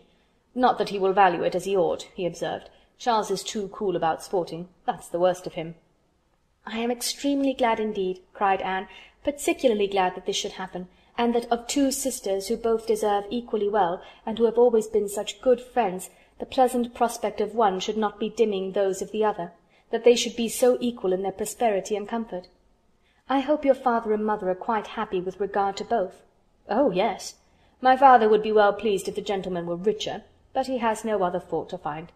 Money, you know, coming down with money, 2 daughters at once, it cannot be a very agreeable operation, and it straightens him as to many things. However, I do not mean to say that they have not a right to it. It is very fit they should have daughters' shares, and I am sure he has always been a very kind, liberal father to me. Mary does not above half like Henrietta's match, she never did, you know, but she does not do him justice, nor think enough about Winthrop. I cannot make her attend to the value of the property. It is a very fair match as times go, and I have liked Charles Hayter all my life, and I shall not leave off now." "Such excellent parents as Mr. and Mrs. Musgrove," exclaimed Anne, "should be happy in their children's marriages. They do everything to confer happiness, I am sure. What a blessing to young people to be in such hands! Your father and mother seem so totally free from all those ambitious feelings which have led to so much misconduct and misery both in young and old. I hope you think Louisa perfectly recovered now?" He answered rather hesitatingly, "Yes, I believe I do. Very much recovered. But she is altered. There is no running or jumping about, no laughing or dancing. It is quite different. If one happens only to shut the door a little hard, she starts and wriggles like a young dab-chick in the water, and Benwick sits at her elbow reading verses or whispering to her all day long." Anne could not help laughing. "That cannot be much to your taste, I know," said she, "but I do believe him to be an excellent young man. To be sure he is. Nobody doubts it. And I hope you do not think I am so illiberal as to want every man to have the same objects and pleasures as myself. I have a great value for Benwick, and when one can but get him to talk, he has plenty to say. His reading has done him no harm, for he has fought as well as read. He is a brave fellow. I got more acquainted with him last Monday than ever I did before. We had a famous set-to at rat-hunting all the morning in my father's great barns, and he played his part so well that I have liked him the better ever since." Here they were interrupted by the absolute necessity of Charles's following the others to admire mirrors and china. But Anne had heard enough to understand the present state of Uppercross, and rejoice in its happiness. And though she sighed as she rejoiced, her sigh had none of the ill will of envy in it. She would certainly have risen to their blessings if she could, but she did not want to lessen theirs. The visit passed off altogether in high good humour. Mary was in excellent spirits, enjoying the gaiety and the change, and so well satisfied with the journey in her mother-in-law's carriage with 4 horses, and with her own complete independence of Camden Place, that she was exactly in a temper to admire everything as she ought, and enter most readily into all the superiorities of the house as they were detailed to her. She had no demands on her father or sister, and her consequence was just enough increased by their handsome drawing-rooms. Elizabeth was, for a short time, suffering a good deal. She felt that Mrs. Musgrove and all her party ought to be asked to dine with them, but she could not bear to have the difference of style, the reduction of servants which a dinner must betray, witnessed by those who had always been so inferior to the Elliots of Kellynch. It was a struggle between propriety and vanity, but vanity got the better, and then Elizabeth was happy again. These were her internal persuasions. Old-fashioned notions, country hospitality. We do not profess to give dinners. Few people in Bath do. Lady Alicia never does. Did not even ask her own sister's family, though they were here a month. And I dare say it would be very inconvenient to Mrs. Musgrove, put her quite out of her way. I am sure she would rather not come. She cannot feel easy with us. I will ask them all for an evening. That will do much better. That will be a novelty and a treat. They have not seen 2 such drawing-rooms before. They will be delighted to come tomorrow evening. It shall be a regular party, small but most elegant." And this satisfied Elizabeth, and when the invitation was given to the 2 present, and promised for the absent, Mary was as completely satisfied. She was particularly asked to meet Mr. Elliot, and be introduced to Lady Dalrymple and Miss Carteret, who were, fortunately, already engaged to come, and she could not have received a more gratifying attention. Miss Elliot was to have the honour of calling on Mrs. Musgrove in the course of the morning, and Anne walked off with Charles and Mary to go and see her and Henrietta directly. Her plan of sitting with Lady Russell must give way for the present. They all 3 called in River Street for a couple of minutes, but Anne convinced herself that a day's delay of the intended communication could be of no consequence, and hastened forward to the White Hart, to see again the friends and companions of the last autumn with an eagerness of goodwill which many associations contributed to form. They found Mrs. Musgrove and her daughter within, and by themselves, and Anne had the kindest welcome from each. Henrietta was exactly in that state of recently improved views, of fresh-formed happiness, which made her full of regard and interest for everybody she had ever liked before at all, and Mrs. Musgrove's real affection had been won by her usefulness when they were in distress. It was a heartiness and a warmth and a sincerity which Anne delighted in the more from the sad want of such blessings at home. She was entreated to give them as much of her time as possible, invited for every day and all day long, or rather claimed as part of the family, and in return she naturally fell into all her wonted ways of attention and assistance, and on Charles's leaving them together was listening to Mrs. Musgrove's history of Louisa and to Henrietta's of herself, giving opinions on business and recommendations to shops, with intervals of every help which Mary required, from altering her ribbon to settling her accounts, from finding her keys and assorting her trinkets, to trying to convince her that she was not ill-used by anybody, which Mary, well amused as she generally was, in her station at a window overlooking the entrance to the pump-room, could not but have her moments of imagining. A morning of thorough confusion was to be expected. A large party in an hotel ensured a quick-changing, unsettled scene. 5 minutes brought a note, the next a parcel, and Anne had not been there half an hour when their dining-room, spacious as it was, seemed more than half filled. A party of steady old friends were seated around Mrs. Musgrove, and Charles came back with Captains Harville and Wentworth. The appearance of the latter could not be more than the surprise of the moment. It was impossible for her to have forgotten to feel that this arrival of their common friends must be soon bringing them together again. Their last meeting had been most important in opening his feelings. She had derived from it a delightful conviction, but she feared from his looks that the same unfortunate persuasion which had hastened him away from the concert-room still governed. He did not seem to want to be near enough for conversation. She tried to be calm, and leave things to take their course, and tried to dwell much on this argument of rational dependence. Surely, if there be constant attachment on each side, our hearts must understand each other ere long. We are not boy and girl to be captiously irritable, misled by every moment's inadvertence, and wantonly playing with our own happiness. And yet, a few minutes afterwards, she felt as if their being in company with each other, under the present circumstances, could only be exposing them to inadvertencies and misconstructions of the most mischievous kind. "Anne," cried Mary, still at her window, "there is Mrs. Clay, I am sure, standing under the colonnade, and a gentleman with her. I saw them turn the corner from Bath Street just now. They seem deep in talk. Who is it? Come and tell me. Good heavens, I recollect. It is Mr. Elliot himself." "No," cried Anne quickly. "It cannot be Mr. Elliot, I assure you. He was to leave Bath at 9 this morning, and does not come back till to-morrow." As she spoke, she felt that Captain Wentworth was looking at her, the consciousness of which vexed and embarrassed her, and made her regret that she had said so much, simple as it was. Mary, resenting that she should be supposed not to know her own cousin, began talking very warmly about the family features, and protesting still more positively that it was Mr. Elliot, calling again upon Anne to come and look for herself. But Anne did not mean to stir, and tried to be cool and unconcerned. Her distress returned, however, on perceiving smiles and intelligent glances pass between 2 or 3 of the lady visitors, as if they believed themselves quite in the secret. It was evident that the report concerning her had spread, and a short pause succeeded, which seemed to ensure that it would now spread farther. "Do come, Anne," cried Mary. "Come and look yourself. You will be too late if you do not make haste. They are parting. They are shaking hands. He is turning away. Not know Mr. Elliot, indeed. You seem to have forgot all about Lyme." To pacify Mary, and perhaps screen her own embarrassment, Anne did move quietly to the window. She was just in time to ascertain that it really was Mr. Elliot, which she had never believed, before he disappeared on one side, as Mrs. Clay walked quickly off on the other. And checking the surprise which she could not but feel at such an appearance of friendly conference between 2 persons of totally opposite interest, she calmly said, "Yes, it is Mr. Elliot, certainly. He has changed his hour of going, I suppose, that is all. Or I may be mistaken. I might not attend," and walked back to her chair, recomposed, and with the comfortable hope of having acquitted herself well.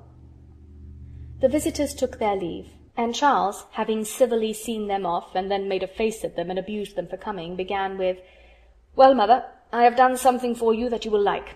I have been to the theatre and secured a box for tomorrow night. Aren't I a good boy? I know you love a play, and there is room for us all. It holds 9. I have engaged Captain Wentworth. Anne will not be sorry to join us, I am sure. We all like a play. Have not I done well, mother?"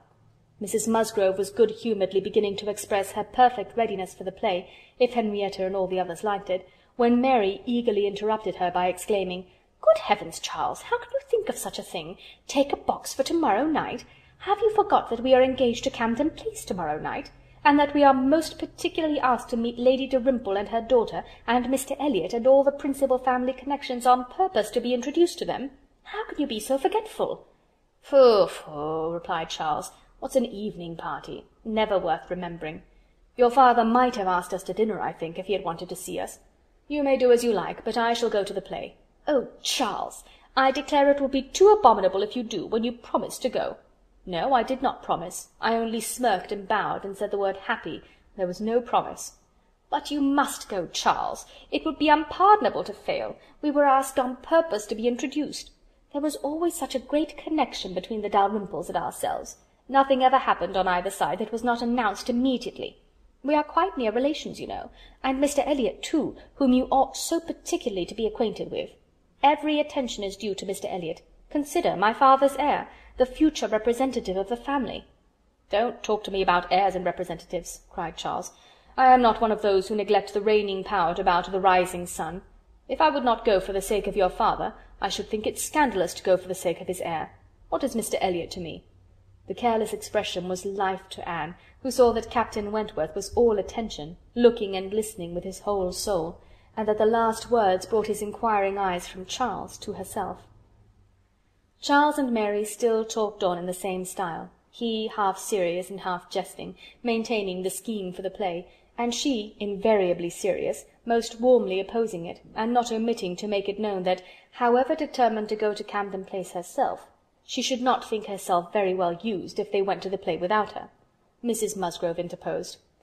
"We had better put it off. Charles, you had much better go back and change the box for Tuesday. It would be a pity to be divided, and we should be losing Miss Anne too if there is a party at her father's. And I am sure neither Henrietta nor I should care at all for the play if Miss Anne could not be with us." Anne felt truly obliged to her for such kindness, and quite as much so for the opportunity it gave her of decidedly saying, "If it depended only on my inclination, ma'am, the party at home, excepting on Mary's account, would not be the smallest impediment. I have no pleasure in the sort of meeting, and should be too happy to change it for a play and with you. But it had better not be attempted, perhaps." She had spoken it, but she trembled when it was done, conscious that her words were listened to, and daring not even to try to observe their effect. It was soon generally agreed that Tuesday should be the day, Charles only reserving the advantage of still teasing his wife by persisting that he would go to the play tomorrow if nobody else would. Captain Wentworth left his seat and walked to the fireplace, probably for the sake of walking away from it soon afterwards, and taking a station, with less barefaced design, by Anne. "You have not been long enough in Bath," said he, "to enjoy the evening parties of the place." "Oh, no. The usual character of them has nothing for me. I am no card-player." "You were not formerly, I know. You did not used to like cards, but time makes many changes." "I am not yet so much changed," cried Anne, and stopped, fearing she hardly knew what misconstruction. After waiting a few moments, he said, and as if it were the result of immediate feeling, "It is a period indeed. 8 years and a half is a period." Whether he would have preceded farther was left to Anne's imagination to ponder over in a calmer hour, for while still hearing the sounds he had uttered, she was startled to other subjects by Henrietta, eager to make use of the present leisure for getting out, and calling on her companions to lose no time, lest somebody else should come in. They were obliged to move. Anne talked of being perfectly ready, and tried to look it, but she felt that could Henrietta have known the regret and reluctance of her heart in quitting that chair, in preparing to quit the room, she would have found, in all her own sensations for her cousin, in the very security of his affection, wherewith to pity her. Their preparations, however, were stopped short. Alarming sounds were heard, other visitors approached, and the door was thrown open for Sir Walter and Miss Elliot, whose entrance seemed to give a general chill. Anne felt an instant oppression, and wherever she looked saw symptoms of the same. The comfort, the freedom, the gaiety of the room was over, hushed into cold composure, determined silence, or insipid talk, to meet the heartless elegance of her father and sister. How mortifying to feel that it was so! Her jealous eye was satisfied in one particular. Captain Wentworth was acknowledged again by each, by Elizabeth more graciously than before. She even addressed him once, and looked at him more than once. Elizabeth was, in fact, revolving a great measure. The sequel explained it. After the waste of a few minutes in saying the proper nothings, she began to give the invitation which was to comprise all the remaining dues of the Musgroves. "To-morrow evening, to meet a few friends, no formal party." It was all said very gracefully, and the cards with which she had provided herself, the Miss Elliot at home, were laid on the table with a courteous, comprehensive smile to all, and one smile and one card more decidedly for Captain Wentworth. The truth was that Elizabeth had been long enough in Bath to understand the importance of a man of such an air and appearance as his. The past was nothing. The present was that Captain Wentworth would move about well in her drawing-room. The card was pointedly given, and Sir Walter and Elizabeth arose and disappeared. The interruption had been short, though severe, and ease and animation returned to most of those they left as the door shut them out, but not to Anne. She could think only of the invitation she had with such astonishment witnessed, and of the manner in which it had been received, a manner of doubtful meaning, of surprise rather than gratification, of polite acknowledgment rather than acceptance. She knew him. She saw disdain in his eye, and could not venture to believe that he had determined to accept such an offering, as an atonement for all the insolence of the past. Her spirits sank. He held the card in his hand after they were gone, as if deeply considering it. "Only think of Elizabeth's including everybody," whispered Mary very audibly. "I do not wonder Captain Wentworth is delighted. You see he cannot put the card out of his hand." Anne caught his eye, saw his cheeks glow, and his mouth form itself into a momentary expression of contempt, and turned away, that she might neither see nor hear more to vex her. The party separated. The gentlemen had their own pursuits, the ladies proceeded on their own business, and they met no more while Anne belonged to them. She was earnestly begged to return and dine, and give them all the rest of the day, but her spirits had been so long exerted that at present she felt unequal to more, and fit only for home, where she might be sure of being as silent as she chose. Promising to be with them the whole of the following morning, therefore, she closed the fatigues of the present by a toilsome walk to Camden Place, there to spend the evening chiefly in listening to the busy arrangements of Elizabeth and Mrs. Clay for the morrow's party, the frequent enumeration of the persons invited, and the continually improving detail of all the embellishments which were to make it the most completely elegant of its kind in Bath, while harassing herself with the never-ending question of whether Captain Wentworth would come or not. They were reckoning him as certain, but with her it was a gnawing solicitude never appeased for 5 minutes together. She generally thought he would come, because she generally thought he ought, but it was a case which she could not so shape into any positive act of duty or discretion as inevitably to defy the suggestions of very opposite feelings. She only roused herself from the broodings of this restless agitation to let Mrs. Clay know that she had been seen with Mr. Elliot 3 hours after his being supposed to be out of Bath, for having watched in vain for some intimation of the interview from the lady herself, she determined to mention it, and it seemed to her that there was guilt in Mrs. Clay's face as she listened. It was transient, cleared away in an instant, but Anne could imagine she read there the consciousness of having, by some complication of mutual trick, or some overbearing authority of his, been obliged to attend, perhaps for half an hour, to his lectures and restrictions on her designs on Sir Walter. She exclaimed, however, with a very tolerable imitation of nature, "Oh dear, very true. Only think, Miss Elliot, to my great surprise I met with Mr. Elliot in Bath Street. I was never more astonished. He turned back and walked with me to the pump-yard. He had been prevented setting off for Thornbury, but I really forget by what, for I was in a hurry and could not much attend, and I can only answer for his being determined not to be delayed in his return. He wanted to know how early he might be admitted tomorrow. He was full of tomorrow, and it is very evident that I have been full of it too, ever since I entered the house and learnt the extension of your plan and all that had happened, or my seeing him could never have gone so entirely out of my head." End of Chapter 22. Persuasion by Jane Austen. Chapter 23.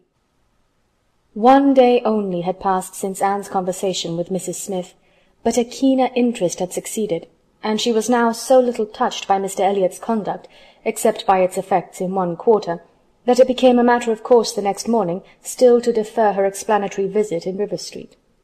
She had promised to be with the Musgroves from breakfast to dinner. Her faith was plighted, and Mr. Elliot's character, like the Sultaness Scheherazade's head, must live another day. She could not keep her appointment punctually, however. The weather was unfavourable, and she had grieved over the rain on her friend's account, and felt it very much on her own, before she was able to attempt the walk. When she reached the White Hart and made her way to the proper apartment, she found herself neither arriving quite in time nor the first to arrive. The party before her were Mrs. Musgrove talking to Mrs. Croft, and Captain Harville to Captain Wentworth, and she immediately heard that Mary and Henrietta, too impatient to wait, had gone out the moment it had cleared, but would be back again soon, and that the strictest injunctions had been left with Mrs. Musgrove to keep her there till they returned. She had only to submit, sit down, be outwardly composed, and feel herself plunged at once in all the agitations which she had merely laid her account of tasting a little before the morning closed. There was no delay, no waste of time. She was deep in the happiness of such misery, or the misery of such happiness, instantly. 2 minutes after her entering the room, Captain Wentworth said, "We will write the letter we were talking of, Harville, now, if you will give me materials." Materials were at hand, on a separate table. He went to it, and nearly turning his back to them all, was engrossed by writing. Mrs. Musgrove was giving Mrs. Croft the history of her eldest daughter's engagement, and just in that inconvenient tone of voice which was perfectly audible while it pretended to be a whisper. Anne felt that she did not belong to the conversation, and yet, as Captain Harville seemed thoughtful and not disposed to talk, she could not avoid hearing many undesirable particulars, such as how Mr. Musgrove and my brother Hayter had met again and again to talk it over, what my brother Hayter had said one day, and what Mr. Musgrove had proposed the next, and what had occurred to my sister Hayter, and what the young people had wished, and what I said at first I never could consent to, but was afterwards persuaded to think might do very well, and a great deal in the same style of open-hearted communication. Minutiae, which, even with every advantage of taste and delicacy, which good Mrs. Musgrove could not give, could be properly interesting only to the principals. Mrs. Croft was attending with great good humour, and whenever she spoke at all, it was very sensibly. Anne hoped the gentlemen might each be too much self-occupied to hear. "And so, ma'am, all these things considered," said Mrs. Musgrove in her powerful whisper, "though we could have wished it different, yet altogether we did not think it fair to stand out any longer, for Charles Hayter was quite wild about it, and Henrietta was pretty near as bad, and so we thought they had better marry at once, and make the best of it, as many others have done before them. At any rate, said I, it will be better than a long engagement." "That is precisely what I was going to observe," cried Mrs. Croft. "I would rather have young people settle on a small income at once, and have to struggle with a few difficulties together, than be involved in a long engagement. I always think that no mutual—" "Oh, dear Mrs. Croft," cried Mrs. Musgrove, unable to let her finish her speech, "there is nothing I so abominate for young people as a long engagement. It is what I always protested against for my children. It is all very well, I used to say, for young people to be engaged, if there is a certainty of their being able to marry in 6 months, or even in 12, but a long engagement—" "Yes, dear ma'am," said Mrs. Croft, "or an uncertain engagement, an engagement which may be long. To begin without knowing that at such a time there will be the means of marrying, I hold to be very unsafe and unwise, and what I think all parents should prevent as far as they can." Anne found an unexpected interest here. She felt its application to herself, felt it in a nervous thrill all over her, and at the same moment that her eyes instinctively glanced towards the distant table, Captain Wentworth's pen ceased to move. His head was raised, pausing, listening, and he turned round the next instant to give a look, one quick, conscious look at her. The two ladies continued to talk, to re-urge the same admitted truths, and enforce them with such examples of the ill effect of a contrary practice as had fallen within their observation, but Anne heard nothing distinctly. It was only a buzz of words in her ear. Her mind was in confusion. Captain Harville, who had in truth been hearing none of it, now left his seat and moved to a window, and Anne, seeming to watch him, though it was from thorough absence of mind, became gradually sensible that he was inviting her to join him where he stood. He looked at her with a smile, and a little motion of the head which expressed, "Come to me, I have something to say," and the unaffected, easy kindness of manner which denoted the feelings of an older acquaintance than he really was, strongly enforced the invitation. She roused herself and went to him. The window at which he stood was at the other end of the room from where the two ladies were sitting, and though nearer to Captain Wentworth's table, not very near. As she joined him, Captain Harville's countenance reassumed the serious, thoughtful expression which seemed its natural character. "Look here," said he, unfolding a parcel in his hand, and displaying a small miniature painting. "Do you know who that is?" "Certainly, Captain Benwick." "Yes, and you may guess who it is for. But," in a deep tone, "it was not done for her. Miss Elliot, do you remember our walking together at Lyme and grieving for him? I little thought then, but no matter. This was drawn at the Cape. He met with a clever young German artist at the Cape, and in compliance with a promise to my poor sister, sat to him, and was bringing it home for her. And I have now the charge of getting it properly set for another. It was a commission to me. But who else was there to employ? I hope I can allow for him. I am not sorry, indeed, to make it over to another. He undertakes it," looking towards Captain Wentworth. "He is writing about it now." And with a quivering lip he wound up the whole thing by adding, "Poor Fanny! She would not have forgotten him so soon." "No," replied Anne, in a low, feeling voice. "That I can easily believe. It was not in her nature. She doted on him. It would not be the nature of any woman who truly loved." Captain Harville smiled, as much as to say, "Do you claim that for your sex?" And she answered the question, smiling also, "Yes. We certainly do not forget you as soon as you forget us. It is perhaps our fate rather than our merit. We cannot help ourselves. We live at home, quiet, confined, and our feelings prey upon us. You are forced on exertion. You have always a profession, pursuits, business of some sort or other, to take you back into the world immediately, and continual occupation and change soon weaken impressions. Granting your assertion that the world does all this so soon for men, which, however, I do not think I shall grant, it does not apply to Benwick. He has not been forced upon any exertion. The peace turned him on shore at the very moment, and he has been living with us, in our little family circle, ever since." "True," said Anne, "very true. I did not recollect. But what shall we say now, Captain Harville? If the change be not from outward circumstances, it must be from within. It must be nature, man's nature, which has done the business for Captain Benwick." "No, no, it is not man's nature. I will not allow it to be more man's nature than woman's to be inconstant and forget those they do love, or have loved. I believe the reverse. I believe in a true analogy between our bodily frames and our mental, and that as our bodies are the strongest, so are our feelings, capable of bearing most rough usage, and riding out the heaviest weather." "Your feelings may be the strongest," replied Anne, "but the same spirit of analogy will authorize me to assert that ours are the most tender. Man is more robust than woman, but he is not longer lived, which exactly explains my view of the nature of their attachments. Nay, it would be too hard upon you if it were otherwise. You have difficulties and privations and dangers enough to struggle with. You are always labouring and toiling, exposed to every risk and hardship. Your home, country, friends, all quitted, neither time nor health nor life to be called your own. It would be hard indeed," with a faltering voice, "if woman's feelings were to be added to all this." "We shall never agree upon this question," Captain Harville was beginning to say, when a slight noise called their attention to Captain Wentworth's hitherto perfectly quiet division of the room.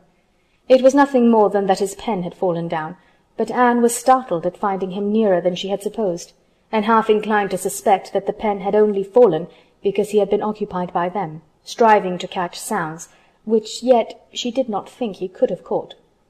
"Have you finished your letter?" said Captain Harville. "Not quite. A few lines more. I shall have done in 5 minutes. There is no hurry on my side. I am only ready whenever you are. I am in very good anchorage here," smiling at Anne, "well supplied and want for nothing. No hurry for a signal at all. Well, Miss Elliot," lowering his voice, "as I was saying, we shall never agree, I suppose, upon this point. No man and woman would, probably. But let me observe that all histories are against you, all stories, prose and verse. If I had such a memory as Benwick, I could bring you 50 quotations in a moment on my side of the argument, and I do not think I ever opened a book in my life which had not something to say upon woman's inconstancy. Songs and proverbs all talk of woman's fickleness. But perhaps you will say these were all written by men. Perhaps I shall. Yes, Yes, if you please, no reference to examples in books. Men have had every advantage of us in telling their own story. Education has been theirs in so much higher a degree. The pen has been in their hands. I will not allow books to prove anything. But how shall we prove anything? We never shall. We never can expect to prove anything upon such a point. It is a difference of opinion which does not admit of proof. We each begin, probably, with a little bias towards our own sex, and upon that bias build every circumstance in favour of it which has occurred within our own circle, many of which circumstances, perhaps those very cases which strike us the most, may be precisely such as cannot be brought forward without betraying a confidence, or in some respect saying what should not be said. "Ah!" cried Captain Harville in a tone of strong feeling, "if I could but make you comprehend what a man suffers when he takes a last look at his wife and children, and watches the boat that he has sent them off in, as long as it is in sight, and then turns away and says, 'God knows whether we ever meet again.' And then, if I could convey to you the glow of his soul when he does see them again, when, coming back after a 12 months' absence perhaps, and obliged to put into another port, he calculates how soon it be possible to get them there, pretending to deceive himself, and saying, 'They cannot be here till such a day,' but all the while hoping for them 12 hours sooner, and seeing them arrive at last, as if heaven had given them wings, by many hours sooner still. If I could explain to you all this, and all that a man can bear and do, and glories to do, for the sake of these treasures of his existence. I speak, you know, only of such men as have hearts," pressing his own with emotion. "Oh," cried Anne eagerly, "I hope I do justice to all that is felt by you, and by those who resemble you. God forbid that I should undervalue the warm and faithful feelings of any of my fellow creatures. I should deserve utter contempt if I dared to suppose that true attachment and constancy were known only by woman. No, I believe you capable of everything great and good in your married lives. I believe you equal to every important exertion and to every domestic forbearance, so long as, if I may be allowed the expression, so long as you have an object. I mean, while the woman you love lives, and lives for you. All the privilege I claim for my own sex, it is not a very enviable one, you need not covet it, is that of loving longest when existence or when hope is gone." She could not immediately have uttered another sentence. Her heart was too full, her breath too much oppressed. "You are a good soul," cried Captain Harville, putting his hand on her arm quite affectionately. "There is no quarrelling with you. And when I think of Benwick, my tongue is tied." Their attention was called toward the others. Mrs. Croft was taking leave. "Here, Frederick, you and I part company, I believe," said she. "I am going home, and you have an engagement with your friend. To-night we may have the pleasure of all meeting again at your party," turning to Anne. "We had your sister's card yesterday, and I understood Frederick had a card too, though I did not see it. And you are disengaged, Frederick, are you not, as well as ourselves?" Captain Wentworth was folding up a letter in great haste, and either could not or would not answer fully. "Yes," said he, "very true. Here we separate, but Harville and I shall soon be after you. That is, Harville, if you are ready, I am in half a minute. I know you will not be sorry to be off. I shall be at your service in half a minute." Mrs. Croft left them, and Captain Wentworth, having sealed his letter with great rapidity, was indeed ready, and had even a hurried, agitated air, which showed impatience to be gone. Anne knew not how to understand it. She had the kindest "Good morning, God bless you," from Captain Harville, but from him not a word nor a look. He had passed out of the room without a look. She had only time, however, to move closer to the table where he had been writing, when footsteps were heard returning. The door opened. It was himself. He begged their pardon, but he had forgotten his gloves, and instantly crossing the room to the writing-table, he drew out a letter from under the scattered paper, placed it before Anne with eyes of glowing entreaty fixed on her for a time, and hastily collecting his gloves, was again out of the room, almost before Mrs. Musgrove was aware of his being in it. The work of an instant. The revolution which one instant had made in Anne was almost beyond expression. The letter, with a direction hardly legible, to Miss A. E., was evidently the one which he had been folding so hastily. While supposed to be writing only to Captain Benwick, he had been also addressing her. On the contents of that letter depended all which this world could do for her. Anything was possible, anything might be defied rather than suspense. Mrs. Musgrove had little arrangements of her own at her own table. To their protection she must trust, and sinking into the chair which he had occupied, succeeding to the very spot where he had leaned and written, her eyes devoured the following words: I can listen no longer in silence. I must speak to you by such means as are within my reach. You pierce my soul. I am half agony, half hope. Tell me not that I am too late, that such precious feelings are gone forever. I offer myself to you again with a heart even more your own than when you almost broke it 8 years and a half ago. Dare not say that man forgets sooner than woman, that his love has an earlier death.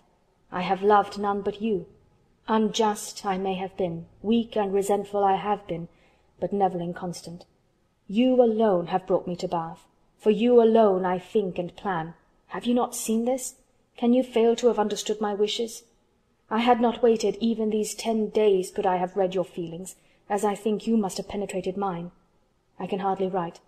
I am every instant hearing something which overpowers me. You sink your voice, but I can distinguish the tones of that voice when they would be lost on others. Too good, too excellent creature, you do us justice indeed. You do believe that there is true attachment and constancy among men. Believe it to be most fervent, most undeviating in F.W. I must go, uncertain of my fate, but I shall return hither or follow your party as soon as possible. A word, a look, will be enough to decide whether I enter your father's house this evening or never. Such a letter was not to be soon recovered from. Half an hour's solitude and reflection might have tranquillized her, but the 10 minutes only which now passed before she was interrupted with all the restraints of her situation could do nothing towards tranquillity. Every moment rather brought fresh agitation. It was overpowering happiness, and before she was beyond the first stage of full sensation, Charles, Mary, and Henrietta all came in. The absolute necessity of seeming like herself produced then an immediate struggle, but after a while she could do no more. She began not to understand a word they said, and was obliged to plead indisposition and excuse herself. They could then see that she looked very ill, were shocked and concerned, and would not stir without her for the world. This was dreadful. Would they only have gone away and left her in the quiet possession of that room, it would have been her cure, but to have them all standing or waiting around her was distracting, and in desperation she said she would go home. "By all means, my dear," cried Mrs. Musgrove, "go home directly, and take care of yourself, that you may be fit for the evening. I wish Sarah was here to doctor you, but I am no doctor myself. Charles, ring and order a chair. She must not walk." But the chair would never do. Worse than all, to lose the possibility of speaking 2 words to Captain Wentworth in the course of her quiet, solitary progress up the town, and she felt almost certain of meeting him, could not be borne. The chair was earnestly protested against, and Mrs. Musgrove, who thought only of one sort of illness, having assured herself with some anxiety that there had been no fall in the case, that Anne had not at any time lately slipped down and got a blow on her head, that she was perfectly convinced of having had no fall, could part with her cheerfully, and depend on finding her better at night. Anxious to omit no possible precaution, Anne struggled and said, "I am afraid, ma, that it is not perfectly understood. Pray be so good as to mention to the other gentlemen that we hope to see your whole party this evening. I am afraid there had been some mistake, and I wish you particularly to assure Captain Harville and Captain Wentworth that we hope to see them both." "Oh, my dear, it is quite understood. I give you my word. Captain Harville has no thought but of going." "Do you think so? But I am afraid, and I should be so very sorry. Will you promise me to mention it when you see them again? You will see them both this morning, I dare say. Do promise me." "To be sure I will, if you wish it. Charles, if you see Captain Harville anywhere, remember to give Miss Anne's message. But indeed, my dear, you need not be uneasy. Captain Harville holds himself quite engaged, I'll answer for it, and Captain Wentworth the same, I dare say." Anne could do no more, but her heart prophesied some mischance to damp the perfection of her felicity. It could not be very lasting, however. Even if he did not come to Camden Place himself, it would be in her power to send an intelligible sentence by Captain Harville. Another momentary vexation occurred. Charles, in his real concern and good nature, would go home with her. There was no preventing him. This was almost cruel, but she could not be long ungrateful. He was sacrificing an engagement to the gunsmiths to be of use to her, and she set off with him, with no feeling but gratitude apparent. They were on Union Street, when a quicker step behind, a something of familiar sound, gave her 2 moments' preparation for the sight of Captain Wentworth. He joined them, but as if irresolute whether to join or to pass on, said nothing, only looked. Anne could command herself enough to receive that look, and not repulsively. The cheeks which had been pale now glowed, and the movements which had hesitated were decided. He walked by her side. Presently, struck by a sudden thought, Charles said, "Captain Wentworth, which way are you going? Only to Gay Street, or farther up the town?" "I hardly know," replied Captain Wentworth, surprised. "Are you going as high as Belmont? Are you going near Camden Place? Because if you are, I shall have no scruple in asking you to take my place and give Anne your arm to her father's door. She is rather done for this morning, and must not go so far without help, and I ought to be at that fellow's in the market-place. He promised me the sight of a capital gun he is just going to send off, said he would keep it unpacked to the last possible moment, that I might see it, and if I do not turn back now, I have no chance.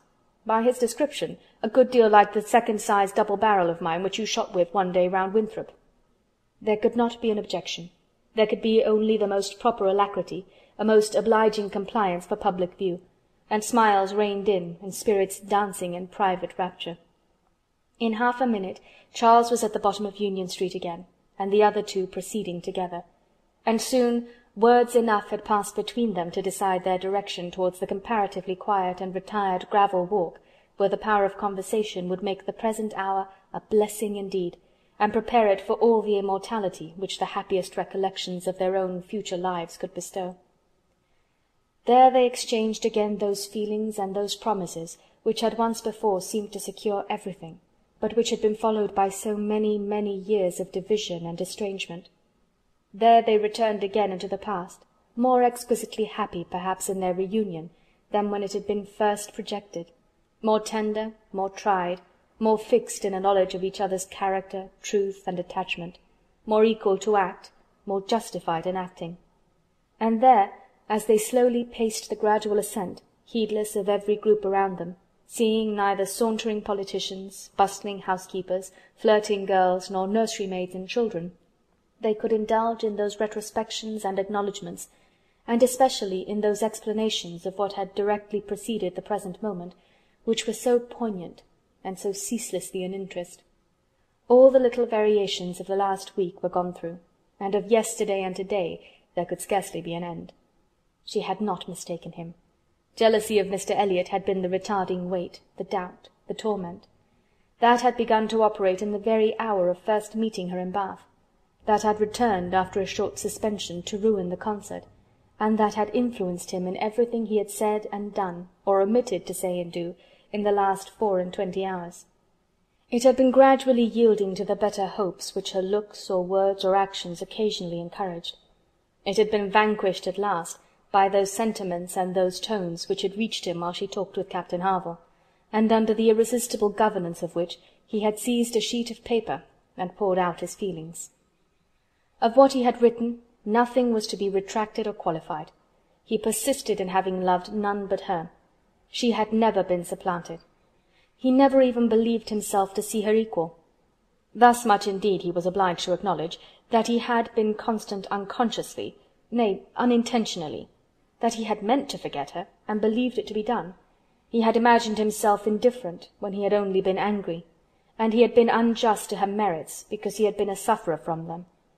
Her character was now fixed on his mind as perfection itself, maintaining the loveliest medium of fortitude and gentleness, but he was obliged to acknowledge that only at Uppercross had he learned to do her justice, and only at Lyme had he begun to understand himself. At Lyme he had received lessons of more than one sort. The passing admiration of Mr. Elliot had at least roused him, and the scenes on the Cobb and at Captain Harville's had fixed her superiority. In his preceding attempts to attach himself to Louisa Musgrove, the attempts of an angry pride, he protested that he had forever felt it to be impossible, that he had not cared, could not care, for Louisa, though till that day, till the leisure for reflection which followed it, he had not understood the perfect excellence of the mind with which Louisa's could so ill bear a comparison, or the perfect unrivalled hold it possessed over his own. There he had learnt to distinguish between the steadiness of principle and the obstinacy of self-will, between the darings of heedlessness and the resolution of a collected mind. There he had seen everything to exalt in his estimation the woman he had lost, and there begun to deplore his pride, the folly, the madness of resentment, which had kept him from trying to regain her when thrown in his way. From that period his penance had become severe. He had no sooner been free from the horror and remorse attending the first few days of Louisa's accidents, no sooner begun to feel himself alive again, than he had begun to feel himself, though alive, not at liberty. I found, said he, that I was considered by Harville an engaged man, that neither Harville nor his wife entertained a doubt of our mutual attachment. I was startled and shocked. To a degree I could contradict this instantly. But when I began to reflect that others might have felt the same, her own family, nay, perhaps herself, I was no longer at my own disposal. I was hers in honour if she wished it. I had been unguarded. I had not thought seriously on this subject before. I had not considered that my excessive intimacy must have its danger of ill consequence in many ways, and that I had no right to be trying whether I could attach myself to either of the girls, at the risk of raising even an unpleasant report, were there no other ill effects. I had been grossly wrong, and must abide the consequences. He found too late, in short, that he had entangled himself, and that precisely as he became fully satisfied of his not caring for Louisa at all, he must regard himself as bound to her, if her sentiments for him were what the Harvilles supposed. It determined him to leave Lyme, and await her complete recovery elsewhere.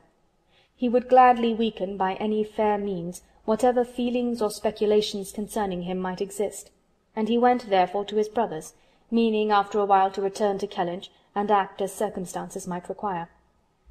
"I was 6 weeks with Edward," said he, "and saw him happy. I could have no other pleasure. I deserved none. He inquired after you very particularly, asked even if you were personally altered, little suspecting that to my eye you could never alter." Anne smiled, and let it pass. It was too pleasing a blunder for a reproach. It is something for a woman to be assured, in her 28th year, that she has not lost one charm of earlier youth, but the value of such homage was inexpressibly increased to Anne by comparing it with former words, and feeling it to be the result, not the cause, of a revival of his warm attachment. He had remained in Shropshire, lamenting the blindness of his own pride and the blunders of his own calculations, till at once released from Louisa by the astonishing and felicitous intelligence of her engagement with Benwick. "Here," said he, "ended the worst of my state, for now I could at least put myself in the way of happiness. I could exert myself, I could do something. But to be waiting so long in inaction, and waiting only for evil, had been dreadful. Within the first 5 minutes I said, 'I will be at Bath on Wednesday,' and I was. Was it unpardonable to think it worth my while to come, and to arrive with some degree of hope? You were single. It was possible that you might retain the feelings of the past, as I did, and one encouragement happened to be mine. I could never doubt that you would be loved and sought by others, but I knew to a certainty that you had refused one man at least, of better pretensions than myself, and I could not help often saying, 'Was this for me?' Their first meeting in Milsom Street afforded much to be said, but the concert still more.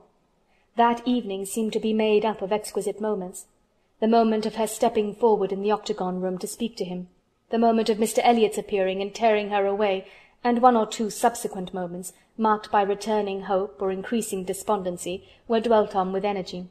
"To see you," cried he, "in the midst of those who could not be my well-wishers, to see your cousin close by you, conversing and smiling, and feel all the horrible eligibilities and proprieties of the match, to consider it as the certain wish of every being who could hope to influence you, even if your own feelings were reluctant or indifferent, to consider what powerful supports would be his. Was it not enough to make the fool of me which I appeared? How could I look on you without agony? Was not the very sight of the friend who sat behind you, was not the recollection of what had been, the knowledge of her influence, the indelible, immovable impression of what persuasion had once done, was it not all against me?" "You should have distinguished," replied Anne. "You should not have suspected me now. The case is so different, and my age is so different. If I was wrong in yielding to persuasion once, remember that it was to persuasion exerted on the side of safety, not of risk. When I yielded, I thought it was to duty, but no duty could be called in aid here. In marrying a man indifferent to me, all risk would have been incurred, and all duty violated." "Perhaps I ought to have reasoned thus," he replied, "but I could not. I could not derive benefit from the late knowledge I had acquired of your character. I could not bring it into play. It was overwhelmed, buried, lost in those earlier feelings which I had been smarting under year after year. I could think of you only as one who had yielded, who had given me up, who had been influenced by anyone rather than by me.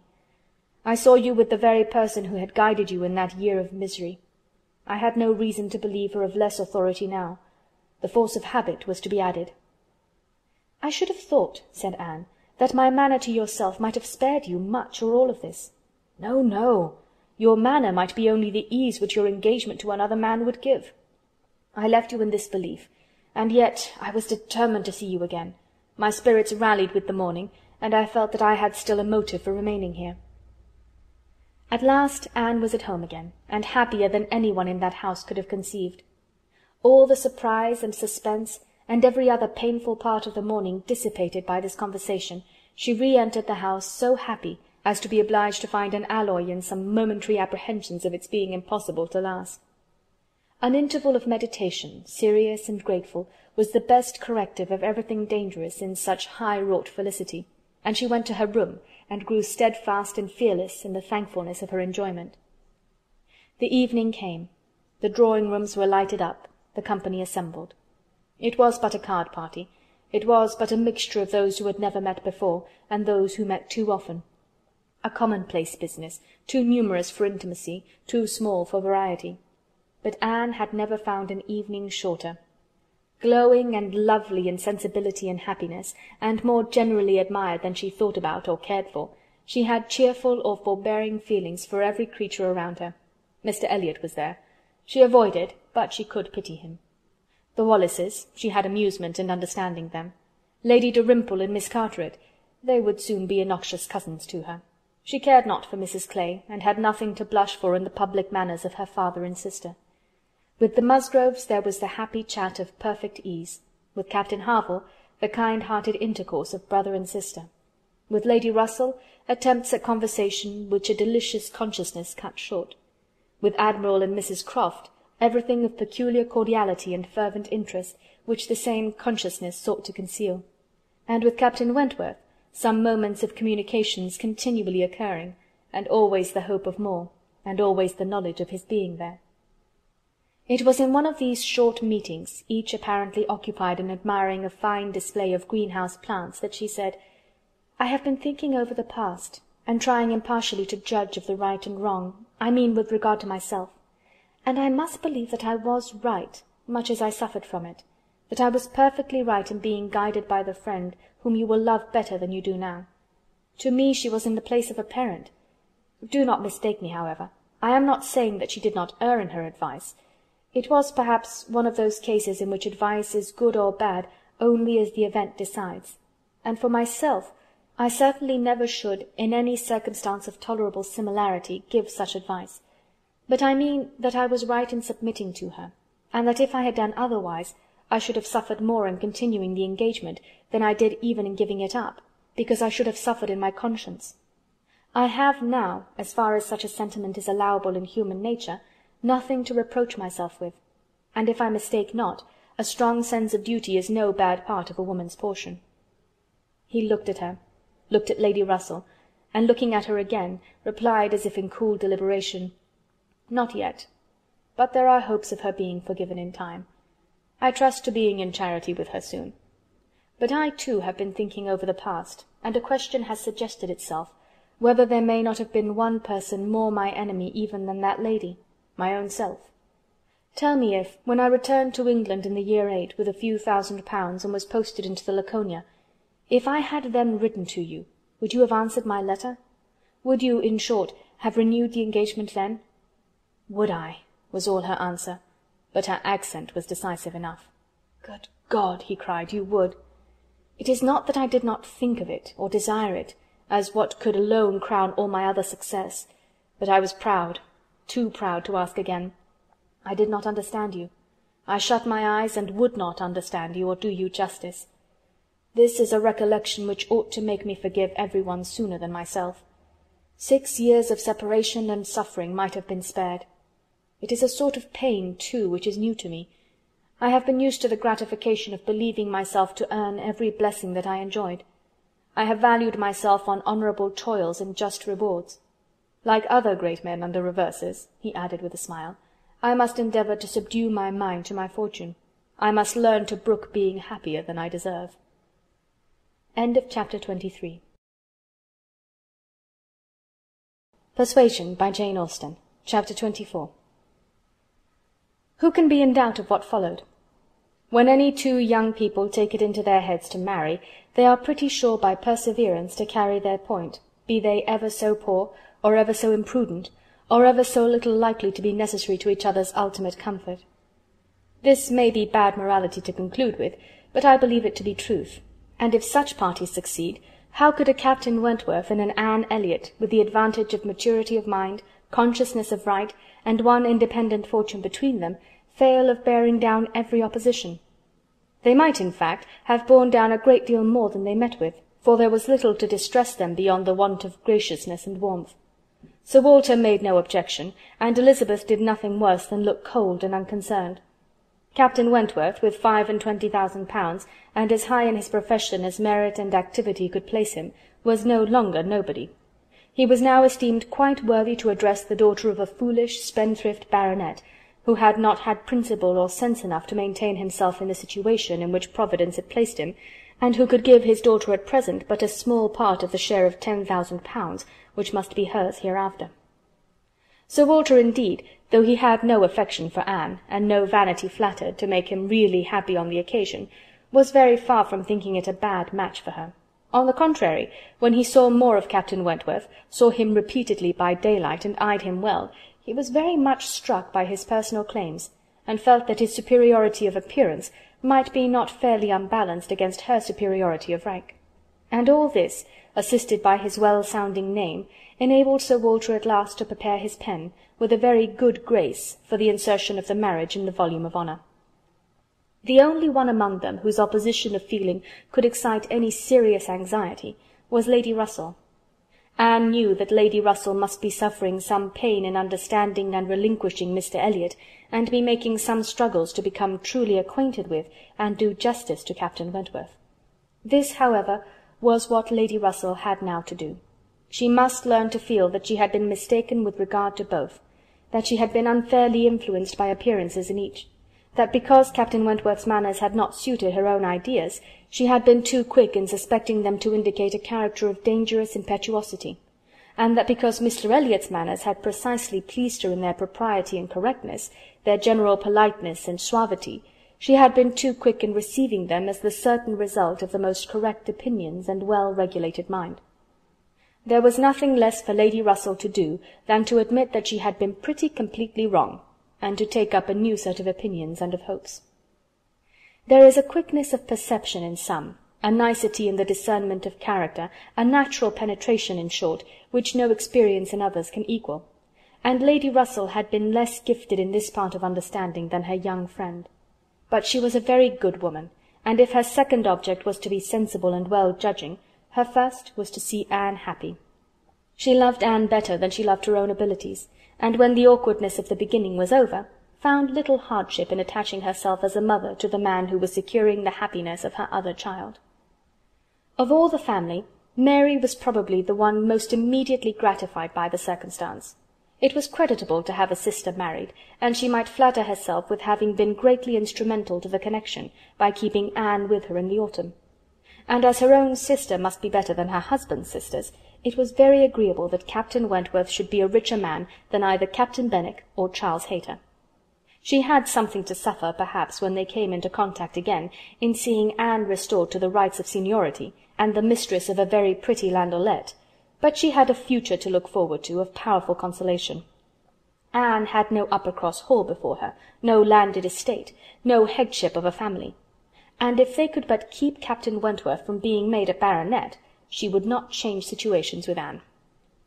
It would be well for the eldest sister if she were equally satisfied with her situation, for a change is not very probable there.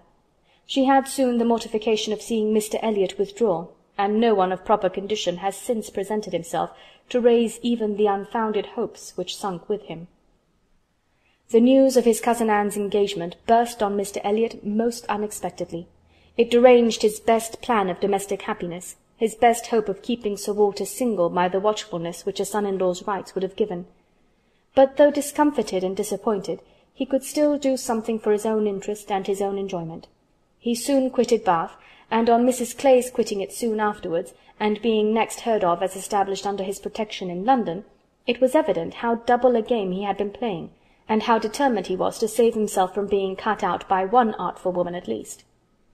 Mrs. Clay's affections had overpowered her interest, and she had sacrificed, for the young man's sake, the possibility of scheming longer for Sir Walter. She has abilities, however, as well as affections, and it is now a doubtful point whether his cunning or hers may finally carry the day, whether, after preventing her from being the wife of Sir Walter, he may not be wheedled and caressed at last into making her the wife of Sir William. It cannot be doubted that Sir Walter and Elizabeth were shocked and mortified by the loss of their companion, and the discovery of their deception in her. They had their great cousins, to be sure, to resort to for comfort, but they must long feel that to flatter and follow others, without being flattered and followed in turn, is but a state of half-enjoyment. Anne, satisfied at a very early period of Lady Russell's meaning to love Captain Wentworth as she ought, had no other alloy to the happiness of her prospects than what arose from the consciousness of having no relations to bestow on him which a man of sense could value. There she felt her own inferiority very keenly. The disproportion in their fortune was nothing. It did not give her a moment's regret.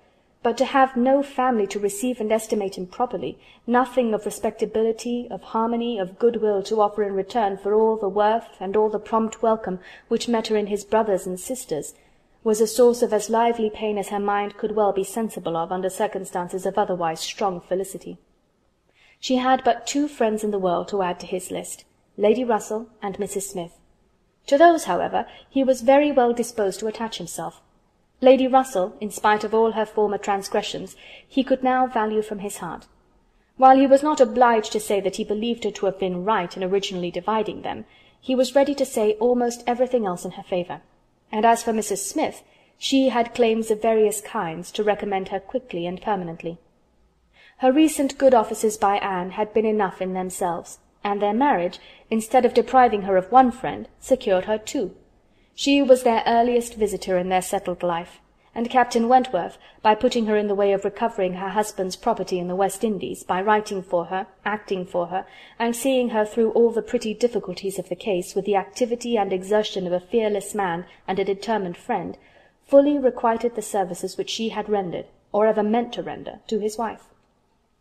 Mrs. Smith's enjoyments were not spoiled by this improvement of income, with some improvement of health, and the acquisition of such friends to be often with, for her cheerfulness and mental alacrity did not fail her.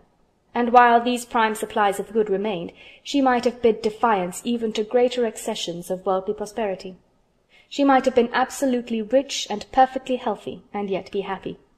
Her spring of felicity was in the glow of her spirits, as her friend Anne's was in the warmth of her heart. Anne was tenderness itself, and she had the full worth of it in Captain Wentworth's affection. His profession was all that could ever make her friends wish that tenderness less, the dread of a future war all that could dim her sunshine. She gloried in being a sailor's wife, but she must pay the tax of quick alarm for belonging to that profession which is, if possible, more distinguished in its domestic virtues than in its national importance. End of Chapter 24. End of Persuasion by Jane Austen.